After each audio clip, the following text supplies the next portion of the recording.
Hello students, तो कैसे हैं आप सब। मैं सत्यम प्रशांत कौशल आ गया हूं क्लास 10 फिजिक्स का एक नया चैप्टर लेके, जिसमें मैं आज आपको पढ़ाने जा रहा हूं करंट इलेक्ट्रिसिटी। ये चैप्टर बहुत ही इंपॉर्टेंट है जो बच्चे क्लास 10th में हैं या बोर्ड एग्जाम्स देने जा रहे हैं, क्योंकि यहां से क्वेश्चन भर भर के आते हैं। तो नोट करिए, आज का लेक्चर देखने के बाद करंट इलेक्ट्रिसिटी से रिलेटेड कोई भी डाउट नहीं होगा, कोई भी ऐसा क्वेश्चन नहीं है जो आप ना कर पाएं। ये मेरा आपसे वादा है, क्योंकि आज के लेक्चर में सारा थ्योरेटिकल कॉन्सेप्ट, सारे फॉर्मूले डराइव कराए जाएंगे। जीरो से लेकर एडवांस लेवल तक के सारे कॉन्सेप्ट पढ़ाए जाएंगे, बेसिक से लेकर एडवांस तक। कोई भी क्वेश्चन या कोई भी ऐसा टॉपिक नहीं होगा जो आप इस लेक्चर को देख के सॉल्व ना कर पाए। तो चलिए बिना टाइम वेस्ट के हेडिंग लगा लीजिए, करंट इलेक्ट्रिसिटी। करंट इलेक्ट्रिसिटी बेटा, करंट क्या होता है? करंट हमारा rate of flow of charge होता है। जब चार्ज फ्लो करता है तो करंट प्रोड्यूस होता है, या कह लो इलेक्ट्रिसिटी प्रोड्यूस होती है। अगर चार्ज को पढ़ लिया तो करंट भी समझ में आ जाएगा। तो चलिए सबसे पहले पढ़ते हैं कि चार्ज क्या होता है। चार्ज को हम लोग Q से रिप्रेजेंट करते हैं। इसकी डेफिनेशन क्या है मैंने पहले ही लिख दी है, ताकि टाइम वेस्ट ना हो बेटा। ध्यान से देखिए, it is the physical property of matter that causes it to experience a force when placed in a electromagnetic field। जब हम किसी चार्ज को इलेक्ट्रोमैग्नेटिक फील्ड में प्लेस करते हैं तो उस चार्ज पे क्या लगता है? एक फोर्स एक्सपीरियंस होता है। सीधी सी बात है। इलेक्ट्रोमैग्नेटिक फील्ड क्या होती है, आइए समझते हैं। Combination of electric field and magnetic field. Electro का मतलब होता है यहाँ पे इलेक्ट्रिक फील्ड, और मैग्नेटिक का मतलब मैग्नेटिक फील्ड। तो अगर हमारे पास कोई कॉम्बिनेशन ऑफ क्या है, इलेक्ट्रिक फील्ड है बेटा और मैग्नेटिक फील्ड है। यहां पे E फॉर इलेक्ट्रिक फील्ड है, B फॉर मैग्नेटिक फील्ड है, मतलब कि हमारी इलेक्ट्रोमैग्नेटिक फील्ड है। अगर इस फील्ड के अंदर हम अपना कोई चार्ज रख देते हैं, इस फील्ड के अंदर कोई चार्ज रख देते हैं Q, तो इस पे क्या लगेगा? एक कोई फोर्स एक्सपीरियंस होगा। सीधी सी बात है। क्लियर? आइए देखते हैं नेक्स्ट पॉइंट क्या है। चार्ज की SI यूनिट क्या होती है? कोलम होती है। इस पहले ध्यान से, बोर्ड में गलती ना हो। कैपिटल C से रिप्रेजेंट करते हैं, सीधी सी बात है। SI यूनिट क्या होती है? चार्ज की कोलम होती है। फिर देखिए next point, charge can be positive और नेगेटिव। चार्ज या तो पॉजिटिव हो सकता है या तो नेगेटिव हो सकता है। कभी ये मत कहिएगा कि चार्ज दो टाइप के होते हैं। चार्ज का ये टाइप नहीं है कि positive negative. Charge can be positive और नेगेटिव। क्लियर? अच्छा, अब चार्ज पॉजिटिव होगा कि नेगेटिव होगा, ये कैसे पता करेंगे? आइए देखते हैं। अगर हम कहें हमारे पास कोई एटम है जो लॉस ऑफ इलेक्ट्रॉन करता है, लॉस ऑफ इलेक्ट्रॉन करता है, तो जितना लॉस ऑफ इलेक्ट्रॉन करेगा उस एटम पे, उस बॉडी पे क्या चार्ज आएगा? पॉजिटिव चार्ज आएगा। क्या चार्ज आएगा? पॉजिटिव चार्ज आएगा। क्लियर हुई बात की नहीं? या कोई एटम है जो क्या करता है? गेन ऑफ इलेक्ट्रॉन करता है। बोलिए क्या करता है? गेन ऑफ इलेक्ट्रॉन करता है, तो उस पर क्या चार्ज आता है? Negative charge. ये सब तो आपने केमिस्ट्री में भी थोड़ा बहुत पढ़ा होगा। क्लियर? अच्छा, लॉस ऑफ इलेक्ट्रॉन करेगा, इलेक्ट्रॉन को निकाल देगा तो positive charge. Gain of electron करेगा या कह लो एक्सेप्ट करेगा इलेक्ट्रॉन को, उस पर नेगेटिव चार्ज आ जाएगा। क्लियर? अच्छा, जितने लॉस ऑफ इलेक्ट्रॉन करेगा उतने ही नंबर ऑफ पॉजिटिव चार्ज आएंगे। 5 इलेक्ट्रॉन लॉस करेगा तो 5 पॉजिटिव चार्ज आएगा। क्लियर? इसी तरह अगर कोई एटम 5 इलेक्ट्रॉन एक्सेप्ट करता है, गेन करता है, तो उस पर 5 नेगेटिव चार्ज आएगा। सीधी सी बात है। यानी कि एक बात तो यह है कि चार्ज हमारा किस पे डिपेंड कर रहा है? इलेक्ट्रॉन के ट्रांसफर पे। अगर हमारा चार्ज कैसा है? बोलिए पॉजिटिव है, इसका मतलब क्या है? उसने इलेक्ट्रॉन का लॉस किया होगा। अगर नेगेटिव चार्ज है, इसका मतलब इलेक्ट्रॉन का एक्सेप्टेंस किया होगा। क्लियर? अच्छा, तो मान लीजिए यहां पे हमारे पास कोई एक बॉडी है A, और यहां पे हमारे पास कोई दूसरी बॉडी है B बेटा। क्लियर? अच्छा, और मान लेते हैं हमारा इलेक्ट्रॉन का ट्रांसफर हुआ है A से B की तरफ। मान लेते हैं A बॉडी से क्या हुआ है? इलेक्ट्रॉन निकल करके B बॉडी में चले गए हैं। मान लेते हैं 4 इलेक्ट्रॉन निकल करके A बॉडी से B वाली बॉडी में चले गए हैं, ट्रांसफर हो गए हैं। तो क्या होगा? बोलिए बेटा, 4 इलेक्ट्रॉन कहां से निकले हैं? बोलिए किसने लॉस किया है? A वाले ने लॉस किया है, तो इस पर कितना चार्ज आएगा? लॉस करने पे पॉजिटिव चार्ज आएगा। 4 इलेक्ट्रॉन लॉस किया है, इसका मतलब 4 पॉजिटिव चार्ज। क्या? 4 पॉजिटिव चार्ज। और जिसने एक्सेप्ट कर लिया है, बोलिए जिसने एक्सेप्ट कर लिया इलेक्ट्रॉन पे, उस पे उतने ही नेगेटिव चार्ज। तो 4 नेगेटिव चार्ज आ जाएंगे B वाली बॉडी पे। क्लियर? तो A वाली पॉजिटिव बन गई, B वाली नेगेटिव बन गई। कोई भी बॉडी या तो पॉजिटिव या नेगेटिव, ऐसे मत कहना, उसके इलेक्ट्रॉन के ट्रांसफर से होती है ये बात कि कौन पॉजिटिव कौन नेगेटिव। क्लियर? समझ गए? पक्का ये बात समझ में आई कि नहीं आई? कोई दिक्कत नहीं होनी चाहिए। मैंने सब कुछ पढ़ा दिया। अब देखिए एक बात और क्या होती है। क्या? मिटा दें? कॉपी हो गया? चलिए, पक्का?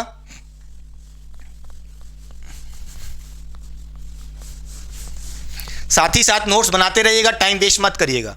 चलिए मान लेते हैं अगर हमारे पास यहाँ पे एक लाइक चार्ज है, क्या है, लाइक चार्ज है, जैसे पॉजिटिव पॉजिटिव है, ठीक है, क्या है, पॉजिटिव पॉजिटिव है या नेगेटिव नेगेटिव, बोलिए चार्ज है। तो क्या करते हैं, अगर लाइक चार्ज होते हैं, सेम तरह के चार्ज होते हैं, तो क्या करते हैं, ये रिपेल करते हैं, एक दूसरे को धक्का मारते हैं। क्या करते हैं, फोर्स ऑफ रिपल्शन लगाते हैं, एक दूसरे को धक्का मारेंगे, रिपेल करेंगे। क्या करते हैं, एक दूसरे को रिपेल करते हैं, सीधी सी बात, ये सब पता होगा आपको। अगर हमारे पास अनलाइक चार्ज हैं, बोलिए क्या है, अनलाइक चार्ज हैं, जैसे पॉजिटिव नेगेटिव चार्ज है, तो क्या होता है, एक दूसरे को अट्रैक्ट करते हैं, पास पास आने की कोशिश करते हैं। क्या करते हैं, अट्रैक्ट करते हैं। क्या ये बात समझ में आई कि नहीं, बोलिए, कोई दिक्कत नहीं होनी चाहिए, पक्का। अच्छा, एक बात और नोट करिएगा, charge it produces electric field, क्या प्रोड्यूस करता है, इलेक्ट्रिक फील्ड को प्रोड्यूस करता है। कैसे करता है, चलिए कॉपी हो गया, मिटा दें, कॉपी करते जाइए साथ ही साथ सारे टॉपिक्स, क्लियर। अच्छा, इलेक्ट्रिक फील्ड का प्रोडक्शन करता है कौन, चार्ज। मान लीजिए हमारे पास यहाँ पे कोई एक पॉजिटिव चार्ज है और यहाँ पे हमारे पास कोई एक नेगेटिव चार्ज है, तो नोट करिएगा जो इलेक्ट्रिक फील्ड होती है, बोलिए पॉजिटिव चार्ज से क्या होती है, आउटवर्ड निकलती है, और किसमें एंटर करती है, इनवर्ड होती है, नेगेटिव चार्ज में, क्लियर। तो नोट करिएगा, पॉजिटिव से निकलती है, नेगेटिव में जाती है, पॉजिटिव से निकलती है, नेगेटिव में जाती है, बोलिए। इसी तरह ऐसे कई सारे निकल रहे होंगे पॉजिटिव से, क्लियर। इसी तरह नेगेटिव में घुस रहे होंगे, एंटर कर रहे होंगे इलेक्ट्रिक फील्ड, बोलिए। ये सारी लाइनें क्या दिखा रही हैं, इलेक्ट्रिक फील्ड दिखा रही हैं, क्लियर। ये भी एक सेंटर से जारी होगी, ऐसे कई सारे हो सकते हैं, ठीक है, और भी इलेक्ट्रिक फील्ड बना सकते हैं, क्लियर। ये क्या दिखा रहा हूं मैं, इलेक्ट्रिक फील्ड दिखा रहा हूं, कैसे निकलती हैं, पॉजिटिव से आउटवर्ड होती हैं और नेगेटिव में इनवर्ड जाती हुई, क्लियर, पक्का, समझ गए। तो इलेक्ट्रिक फील्ड का प्रोडक्शन करते हैं। चलिए अब पढ़ते हैं बहुत ही इंपॉर्टेंट टॉपिक, जो थोड़ा सा आपके इंपॉर्टेंट है, क्वेश्चन भी यहां से आ सकता है। क्या, हेडिंग लगा लीजिए, क्वांटाइजेशन ऑफ चार्ज, और इस टॉपिक को लिख लीजिए, फिर एक्सप्लेन करते हैं। तो चलिए आइए पढ़ते हैं, क्या क्वांटाइजेशन ऑफ चार्ज क्या होता है। नोट करिएगा, क्या चार्ज की जो प्रॉपर्टी होती है, क्या चार्ज की प्रॉपर्टी क्या होती है, वो क्वांटाइज्ड होते हैं, चार्ज हमारे क्वांटाइज्ड होते हैं, और इसी प्रॉपर्टी को बोलते हैं क्वांटाइजेशन ऑफ चार्ज। कोई दिक्कत नहीं होनी चाहिए, पक्का। अच्छा, अब देखिए क्वांटाइजेशन ऑफ चार्ज का मतलब क्या होता है, ये कहता है कि the smallest charge that can, या कह लो that exist in nature, is the charge of an electron. Note करिएगा, क्या कहता है, द स्मॉलेस्ट चार्ज, जो सबसे ज्यादा छोटा चार्ज एग्जिस्ट कर सकता है नेचर में इंडिपेंडेंटली, लिखा नहीं है, लिख लीजिएगा, एग्जिस्ट इंडिपेंडेंटली, बोलिए, is the charge of an electron. Charge of an electron वो क्या होता है, चार्ज ऑफ एन इलेक्ट्रॉन के बराबर होता है, ठीक है, क्लियर। अच्छा, अब चार्ज ऑफ इलेक्ट्रॉन कितना होता है, ये बात तो आपको पता ही होगी बेटा, कितना, 1.6 इंटू 10 की पावर, बोलिए, -19 होती है, क्लियर। मैं मैग्नीट्यूड की बात कर रहा हूं, बाकी चाहे तो आप यहां पे नेगेटिव लगा सकते हो, माइनस होता है ना यहाँ पे, ठीक है, कोई दिक्कत नहीं है, मैं मैग्नीट्यूड की बात कर रहा हूं, क्लियर। अच्छा, द चार्ज, फिर देखिए next point, the charge always exist as an integral multiple of an electronic charge. ये क्या कह रहा है, जो इलेक्ट्रॉनिक चार्ज होता है वो इंटीग्रल मल्टीपल में होता है। इसका क्या मतलब है, इसका क्या मतलब है, इसका मतलब यह है, या तो चार्ज देखिए, इसका मतलब है कि चार्ज इंटीजर के फॉर्म में होगा। कैसे बताते हैं, या तो हमारे चार्ज की वैल्यू क्या होगी, बोलिए, 1 इलेक्ट्रॉन होगी, या तो 2 इलेक्ट्रॉन होगी, या तो 3 इलेक्ट्रॉन होगी, कोई दिक्कत नहीं है, या तो -1 इलेक्ट्रॉन होगी, बोलिए सब में, क्लियर। या तो क्या होगी, -2 इलेक्ट्रॉन हो सकती है, या तो क्या हो सकती है, -3 इलेक्ट्रॉन हो सकती है। ऐसे और भी हो सकते हैं, चाहे तो लिखते जाओ, -4 +4 इलेक्ट्रॉन। समझ रहे हो कि नहीं समझ रहे हो, कोई दिक्कत, यहां तो चाहो प्लस लगा सकते हो भैया, नहीं लिखा तो लगा लो, मतलब प्लस में भी हो सकती है, नेगेटिव में भी हो सकती है, मगर नंबर्स में होगी, एन के मल्टीपल्स में होगी, 1 2 3, बोलिए इंटीजर्स के मल्टीपल में होगी, 1 इलेक्ट्रॉन, 2 इलेक्ट्रॉन, 3 इलेक्ट्रॉन। इस फॉर्म में क्या होता है, चार्ज एग्जिस्ट करता है, कोई दिक्कत नहीं। चार्ज किस फॉर्म में फिर एग्जिस्ट नहीं कर रहा होगा, जैसे आपसे कोई कहे, मान लीजिए 3/2 इलेक्ट्रॉन, जैसे आपसे कोई कहे 2/5 इलेक्ट्रॉन, इस फॉर्म में, फ्रैक्शन के फॉर्म में एग्जिस्ट नहीं कर सकता। फ्रैक्शन के फॉर्म में सॉल्व करोगे तो डेसिमल भी आएगा, तो डेसिमल के फॉर्म में भी एग्जिस्ट नहीं कर सकता, क्लियर। कोई चार्ज मान लीजिए जैसे 1.33 इलेक्ट्रॉन, ठीक है, इस फॉर्म में भी चार्ज एग्जिस्ट नहीं कर सकता। मैं नहीं कह रहा, क्वांटाइजेशन ऑफ चार्ज का मतलब होता है क्या, the charge always exist as an integral multiple of electronic charge. देखिए यहां पे जो n दिख रहा है वही क्या है, इंटीजर है। क्या है, q is to N E. q यहाँ पे चार्ज है, n यहाँ पे इंटीजर है। n की वैल्यू क्या हो सकती है, +1 हो सकती है, +2 हो सकती है, बोलिए क्या हो सकती है, -1 हो सकती है, -2, -3, एक इंटीजर नंबर की वैल्यू हो सकती है। क्लियर। फिर नोट करिएगा यहाँ पे E क्या है, चार्ज ऑन इलेक्ट्रॉन, जिसकी वैल्यू 1.6 × 10⁻⁹ इसकी यूनिट लिख लीजिएगा, कोलम्ब होती है बेटा। ठीक, पक्का समझ गया। यहाँ पे मैंने क्या किया है, Q is to N E, जो चार्ज की वैल्यू लिखा हूँ 1 इलेक्ट्रॉन 2 इलेक्ट्रॉन, कहाँ से लिखा हूँ भाई, n की वैल्यू इंटीजर क्या हो सकता है, या तो +1 हो सकता है, तो यहाँ पे देखिए n की वैल्यू +1 रखी, फिर +2 रखी, +3, ऐसे चार्ज इस फॉर्म में होगा। या तो इंटीजर n की वैल्यू नेगेटिव हो सकती है, नेगेटिव में भी हो सकती है, -1 -2, तो देखिए -1 इलेक्ट्रॉन, -2 इलेक्ट्रॉन, -3 इलेक्ट्रॉन। फ्रैक्शन के फॉर्म में चार्ज एग्जिस्ट नहीं करता, ना ही डेसिमल के। क्लियर, ये होता है क्वांटाइजेशन ऑफ चार्ज। क्लियर भाई, आपसे कोई कहे मान लो हमारे पास n नंबर ऑफ इलेक्ट्रॉन्स है, 5 इलेक्ट्रॉन्स हैं, तो 5 इंटू वैल्यू ऑफ इलेक्ट्रॉन से मल्टीप्लाई कर दोगे, चार्ज की वैल्यू आ जाएगी, बात खत्म। इस पे न्यूमेरिकल आगे करेंगे, ठीक है। बोलिए, चलिए मिटा दें। अब पढ़ते हैं करंट क्या होता है, तो चलिए मिटा देते हैं, साइड हो रहे हैं, कॉपी करिए, रब होने जा रहा है। तो चलिए बच्चों पढ़ते हैं करंट क्या होता है, हेडिंग लगा लीजिए, करंट या लिख लो इलेक्ट्रिक करंट, इलेक्ट्रिसिटी, सबका मतलब एक है। तो चलिए बिना टाइम वेस्ट किए पढ़ते हैं करंट क्या होता है। तो करंट हमारा rate of flow of charge होता है। नोट करिएगा, चार्ज किस रेट से फ्लो हो रहा है, रेट यानी कि टाइम, किस टाइम के हिसाब से फ्लो हो रहा है चार्ज, तो वो क्या होता है, करंट होता है। नोट करिएगा, हम यहां से कह सकते हैं करंट क्या होता है, rate of flow of charge. अगर चार्ज फ्लो करता है तो ही करंट प्रोड्यूस होता है। अगर चार्ज हमारा स्टैटिक है, रुका हुआ, तो करंट कभी नहीं फ्लो करेगा। नोट करिएगा, सीधी सी बात है।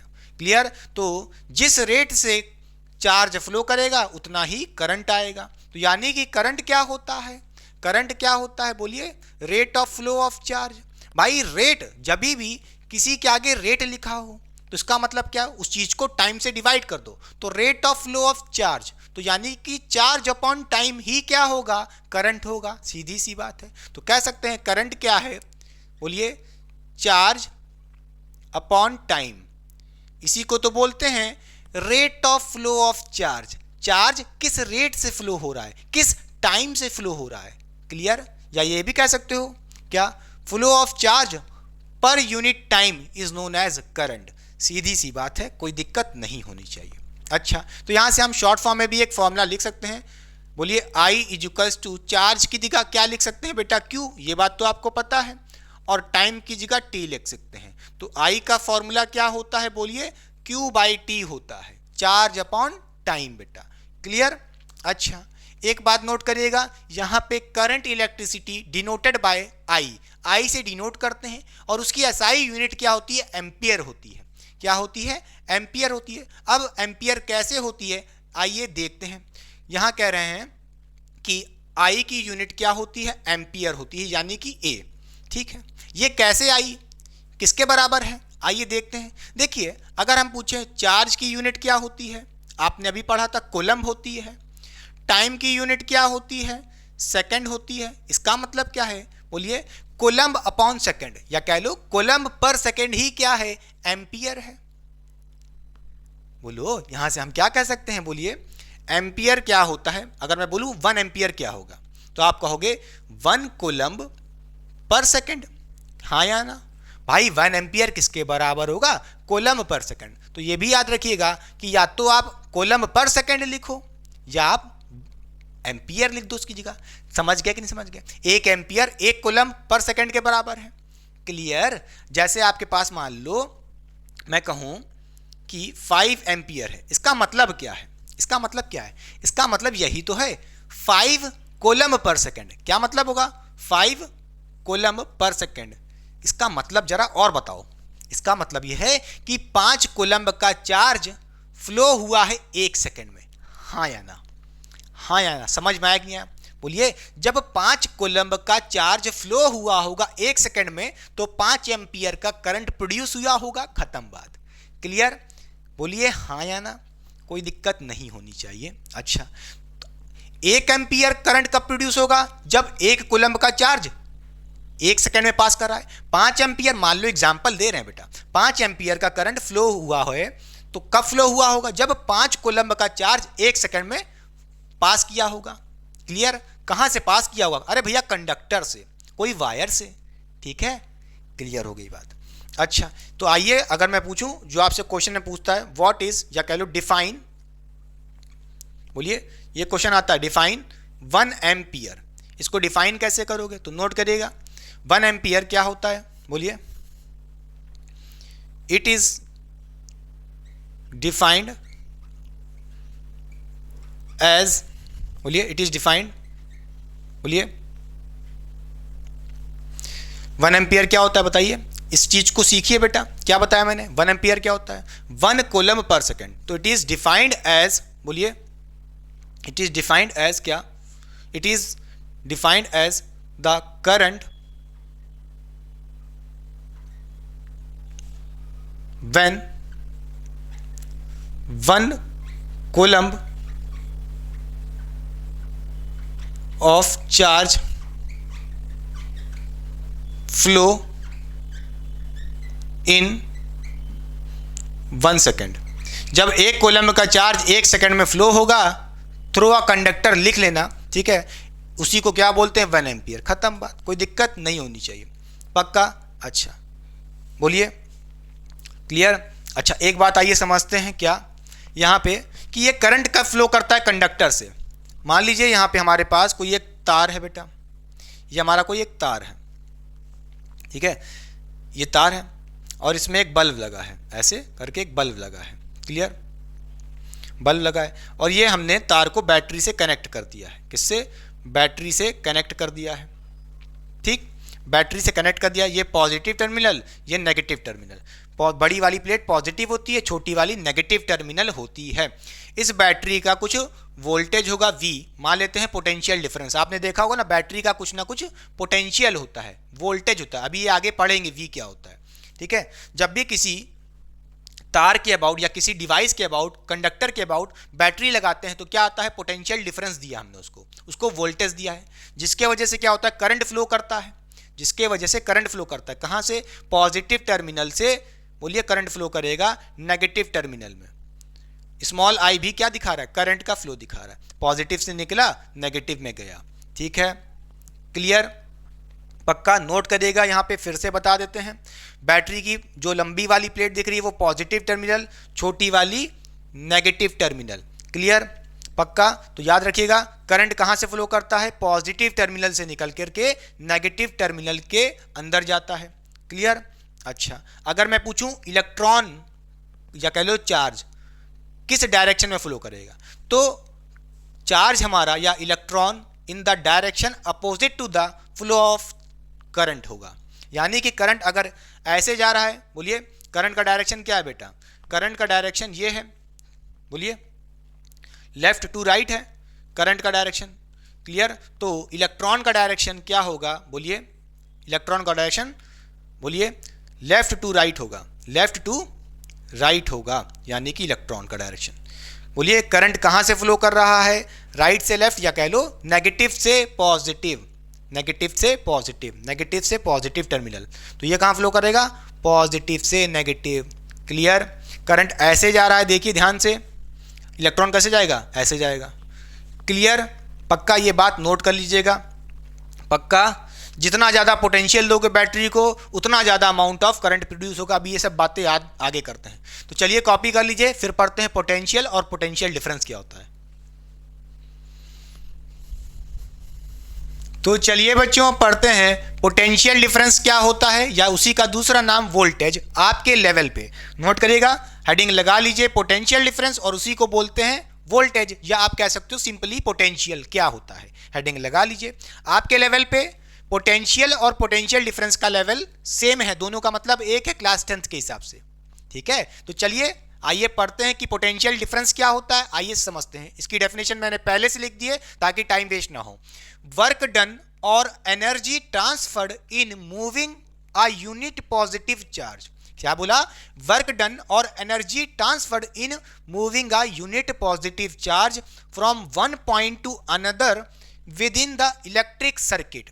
अगर आप किसी इलेक्ट्रिक सर्किट में एक पॉइंट से दूसरे पॉइंट पे एक यूनिट पॉजिटिव चार्ज को क्या करते हो? मूव करते हो, ट्रांसफर करते हो, तो अमाउंट ऑफ वर्क डन, वही जो हुआ होगा या एनर्जी खर्चा हुई होगी, उसी को बोलते हैं पोटेंशियल डिफरेंस। फिर बोलता हूं, work done in moving a unit positive charge from one point two another. एक जगह से दूसरी जगह अगर किसी चार्ज को मूव कर रहे हो, क्लियर, तो जो वर्क डन हुआ उस चार्ज को मूव करने में, वही क्या होता है? पोटेंशियल डिफरेंस होता है, या कह लो वोल्टेज होता है। यहाँ पे हम लोग पोटेंशियल डिफरेंस को किससे रिप्रेजेंट करते हैं? डिनोट करते हैं, वी से करते हैं। एसआई यूनिट क्या होती है? वोल्ट होती है, और वी से सिंबल है इसका। क्लियर? अच्छा, आइए बात करते हैं फॉर्मूला क्या है, कैसे निकालेंगे। यहाँ पे पोटेंशियल क्या होता है? वी होता है। भाई पोटेंशियल क्या है? Work done in moving the unit positive charge, यानी कि work done per unit charge, खत्म बात। Clear? Work done per unit charge, तो वर्क अपॉन क्या हो जाएगा? चार्ज हो जाएगा। क्या ये बात समझ में आई कि नहीं आई? बोलिए, एक चार्ज को मूव करने में कितना वर्क डन हुआ, वही पोटेंशियल डिफरेंस है, खत्म बात। क्लियर? अच्छा, इसको हम शॉर्ट फॉर्म में भी लिख सकते हैं बड़े आराम से। क्या लिख सकते हैं? आइए ध्यान से देखिए, वी की जगह तो वी ही रहेगा, क्या वर्क की जगह यहाँ पे हम भैया डब्लू लिख लेते हैं, और चार्ज की जगह क्यू लिख लेते हैं। क्लियर? तो V इज इक्वल्स टू क्या होता है? W बाई क्यू होता है। आइए बात करते हैं V यानी पोटेंशियल डिफरेंस या वोल्टेज की यूनिट क्या होती है। जस्ट आपने देखा वोल्ट होती है, इसकी यूनिट क्या है? वोल्ट है। आइए थोड़ा समझते हैं 1 वोल्ट या वोल्ट का मतलब क्या है, फील क्या है। ध्यान से देखिए भाई, अगर आपको 1 वोल्ट की मतलब जानना है तो यहाँ पे क्या करो, वर्क की यूनिट रखो जूल में और चार्ज भी रख दो कूलम में। तो भाई वर्क की एसआई यूनिट क्या होती है? जूल होती है, और चार्ज की यूनिट क्या होती है? कूलम्ब होती है। तो जूल पर कूलम्ब ही क्या है? 1 वोल्ट है, खत्म बात। तो यहाँ से हम कह सकते हैं क्या, 1 वोल्ट क्या होता है? बोलिए, amount of work done in joule in moving a charge in coulomb. Clear? तो जूल पर कूलम्ब क्या होता है? जूल पर कूलम्ब। क्लियर? 1 वोल्ट क्या होता है? बोलिए बेटा, 1 जूल क्या होता, सॉरी 1 वोल्ट क्या होता है? 1 जूल पर कूलम्ब। क्लियर? बोलिए हाँ या ना, समझ में आया? कोई दिक्कत नहीं होनी चाहिए। अब 1 वोल्ट की डेफिनेशन भी आती है, उसके बारे में बाद में बात करेंगे, इस पे क्वेश्चन आता है। आइए पहले समझते हैं थोड़ा बैटरी, पहले भी समझाया था, फिर से समझाते हैं थोड़ा अच्छे से। ध्यान से देखिए, बैटरी के पास 2 टर्मिनल होते हैं, एक बड़ी वाली प्लेट और एक छोटी वाली प्लेट। देखिए राइट साइड वाली बड़ी है, उस प्लेट को क्या बोलते हैं? पॉजिटिव टर्मिनल, और उसी का मतलब होता है हायर पोटेंशियल। बड़ी प्लेट तो हायर पोटेंशियल। बोलिए ठीक है। छोटी प्लेट वाली को नेगेटिव टर्मिनल बोलते हैं, इसका पोटेंशियल क्या मानते हैं हम लोग? Lower potential. क्लियर? अच्छा क्लियर। यहां पे हमारे पास V वोल्ट की बैटरी थी, यानी इस बैटरी का पोटेंशियल डिफरेंस V था। कुछ भी हो सकता है, 5 वोल्ट 6 वोल्ट कुछ भी हो सकता है। क्लियर? नोट करिएगा एक बात बेटा, जब भी किसी बैटरी को इलेक्ट्रिक सर्किट में लगाते हैं तो उस इलेक्ट्रिक सर्किट में क्या होगा? पोटेंशियल डिफरेंस आएगा। उस पोटेंशियल डिफरेंस के आने की वजह से क्या होगा? बोलिए, चार्ज मूव करेगा। अभी जस्ट पढ़ा पोटेंशियल डिफरेंस क्या है? In moving the charge, work done in moving the charge. Charge move किया तो करंट आएगा, यानी कि बैटरी लगाने से, पोटेंशियल डिफरेंस देने से करंट प्रोड्यूस होगा। हाँ या ना, समझ के। करंट अगर मैं पूछूं सर्किट में, बैटरी में नहीं पूछा हूं, सर्किट में कहां से कहां ट्रैवल करता है, तो नोट करिएगा, पॉजिटिव टर्मिनल से करंट निकलता है I, यानी कि करंट पॉजिटिव टर्मिनल से, या कह लो हायर पोटेंशियल से निकल करके कहां जाता है? लोअर पोटेंशियल में। अब भाई मैंने सर्किट पूरा तो बनाया नहीं है, समझो यहां पे अगर ऐसे पूरा तार होता, ये पूरा तार ऐसे होता, तार अगर हमारा ऐसे होता, क्लियर, तो कहां जाता? पॉजिटिव टर्मिनल से निकला, नेगेटिव टर्मिनल में घुस गया है करंट हमारा I। क्लियर? या ये कह सकते हो, सर्किट की बात करें तो हायर पोटेंशियल से निकल करके लोअर पोटेंशियल में चला गया। सर्किट में बैटरी के अंदर नहीं बोला।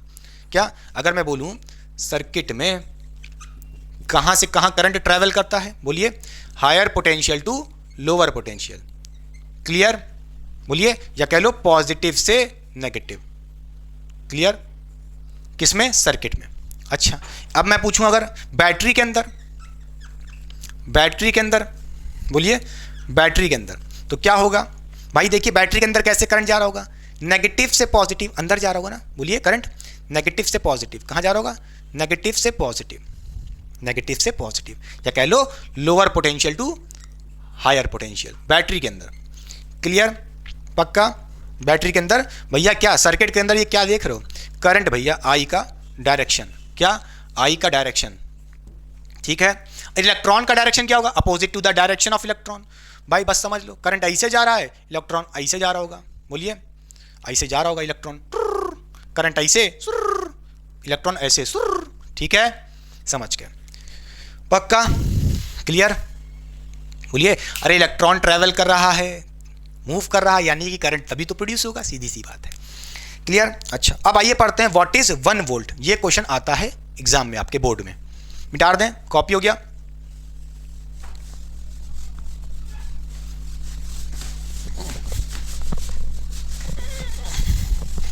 चलिए ध्यान से अब आइए पढ़ते हैं, लिख लीजिए व्हाट इज 1 वोल्ट, आप पूरा लिख लीजिए व्हाट इज 1 वोल्ट। ये क्वेश्चन में आता है, बोलिए क्या होता है, पोटेंशियल, बोलिए difference is said to be 1 volt when 1 joule of work is done in moving unit, बोलिए यूनिट या कह लो इन मूविंग पर कूलम चार्ज, क्या पर कूलम, स्पेलिंग चेक कर लेना कूलम की, ऑफ चार्ज, ठीक है, क्लियर। अब ये डेफिनेशन रट क्यों रहा है भैया, बच्चा क्यों रट रहा है बे भैया, क्यों रट रहा है, देख 1 वोल्ट क्या होता है, जूल पर कूलम, तो भैया क्या होता है बोलो, potential difference is said to be 1 volt. अब यहां से देखो व्हेन 1 जूल ऑफ वर्क, जब 1 जूल का वर्क खर्चा होगा इन मूविंग का 1 कूलम का चार्ज, खत्म बात, क्लियर। अब आइए पढ़ते हैं नेक्स्ट टॉपिक, कॉपी कर लीजिए, साइड होने जा रहा हूं, ठीक है। तो चलिए बच्चों पढ़ते हैं ओम्स लॉ क्या होता है, बहुत ही इंपॉर्टेंट टॉपिक है फॉर द बोर्ड स्टूडेंट। तो चलिए हेडिंग लगा लीजिए, सबसे पहले ओम्स लॉ क्या होता है आइए समझते हैं। ओम्स लॉ हमको क्या बताता है, ओम्स लॉ हमको relation between current and potential difference के बीच में क्या रिलेशन होता है, यही हमको ओम्स लॉ बताता है। ओम्स लॉ हमको रिलेशन बिटवीन करंट या कह लो electric current and potential difference या कह लो वोल्टेज के बीच का रिलेशन बताता है। आइए देखते हैं ओम्स लॉ का स्टेटमेंट क्या है, ध्यान से देखिए। Ohm's law give the relation between current and potential difference, potential difference कह लो या वोल्टेज भी कह सकते हो, ठीक है। The current that flows through the conductor is directly proportional to the potential difference या voltage across the conductor. Note करिएगा क्या कह रहा है ओम्स लॉ, ओम्स लॉ यहां पे हमसे कह रहा है the current that flows through a conductor, यानी कि अगर कोई कंडक्टर में जो करंट फ्लो कर रहा है वो किसके डायरेक्टली प्रोपोर्शनल है, directly proportional to the potential difference या कह लो वोल्टेज अक्रॉस अ कंडक्टर। एक तो पढ़ने का ये तरीका हो गया, एक और तरीका हो गया क्या, अगर आप किसी कंडक्टर के अक्रॉस पोटेंशियल डिफरेंस देते हो, यानी कि उसको वोल्टेज सप्लाई कर रहे हो, उस कंडक्टर को बैटरी से कनेक्ट कर रहे हो, इसका मतलब उसको पोटेंशियल डिफरेंस दे रहे हो, तो उस कंडक्टर में जो करंट फ्लो करेगा वो डायरेक्टली प्रोपोर्शनल होगा पोटेंशियल डिफरेंस के। क्या ये बात समझ में आई कि नहीं?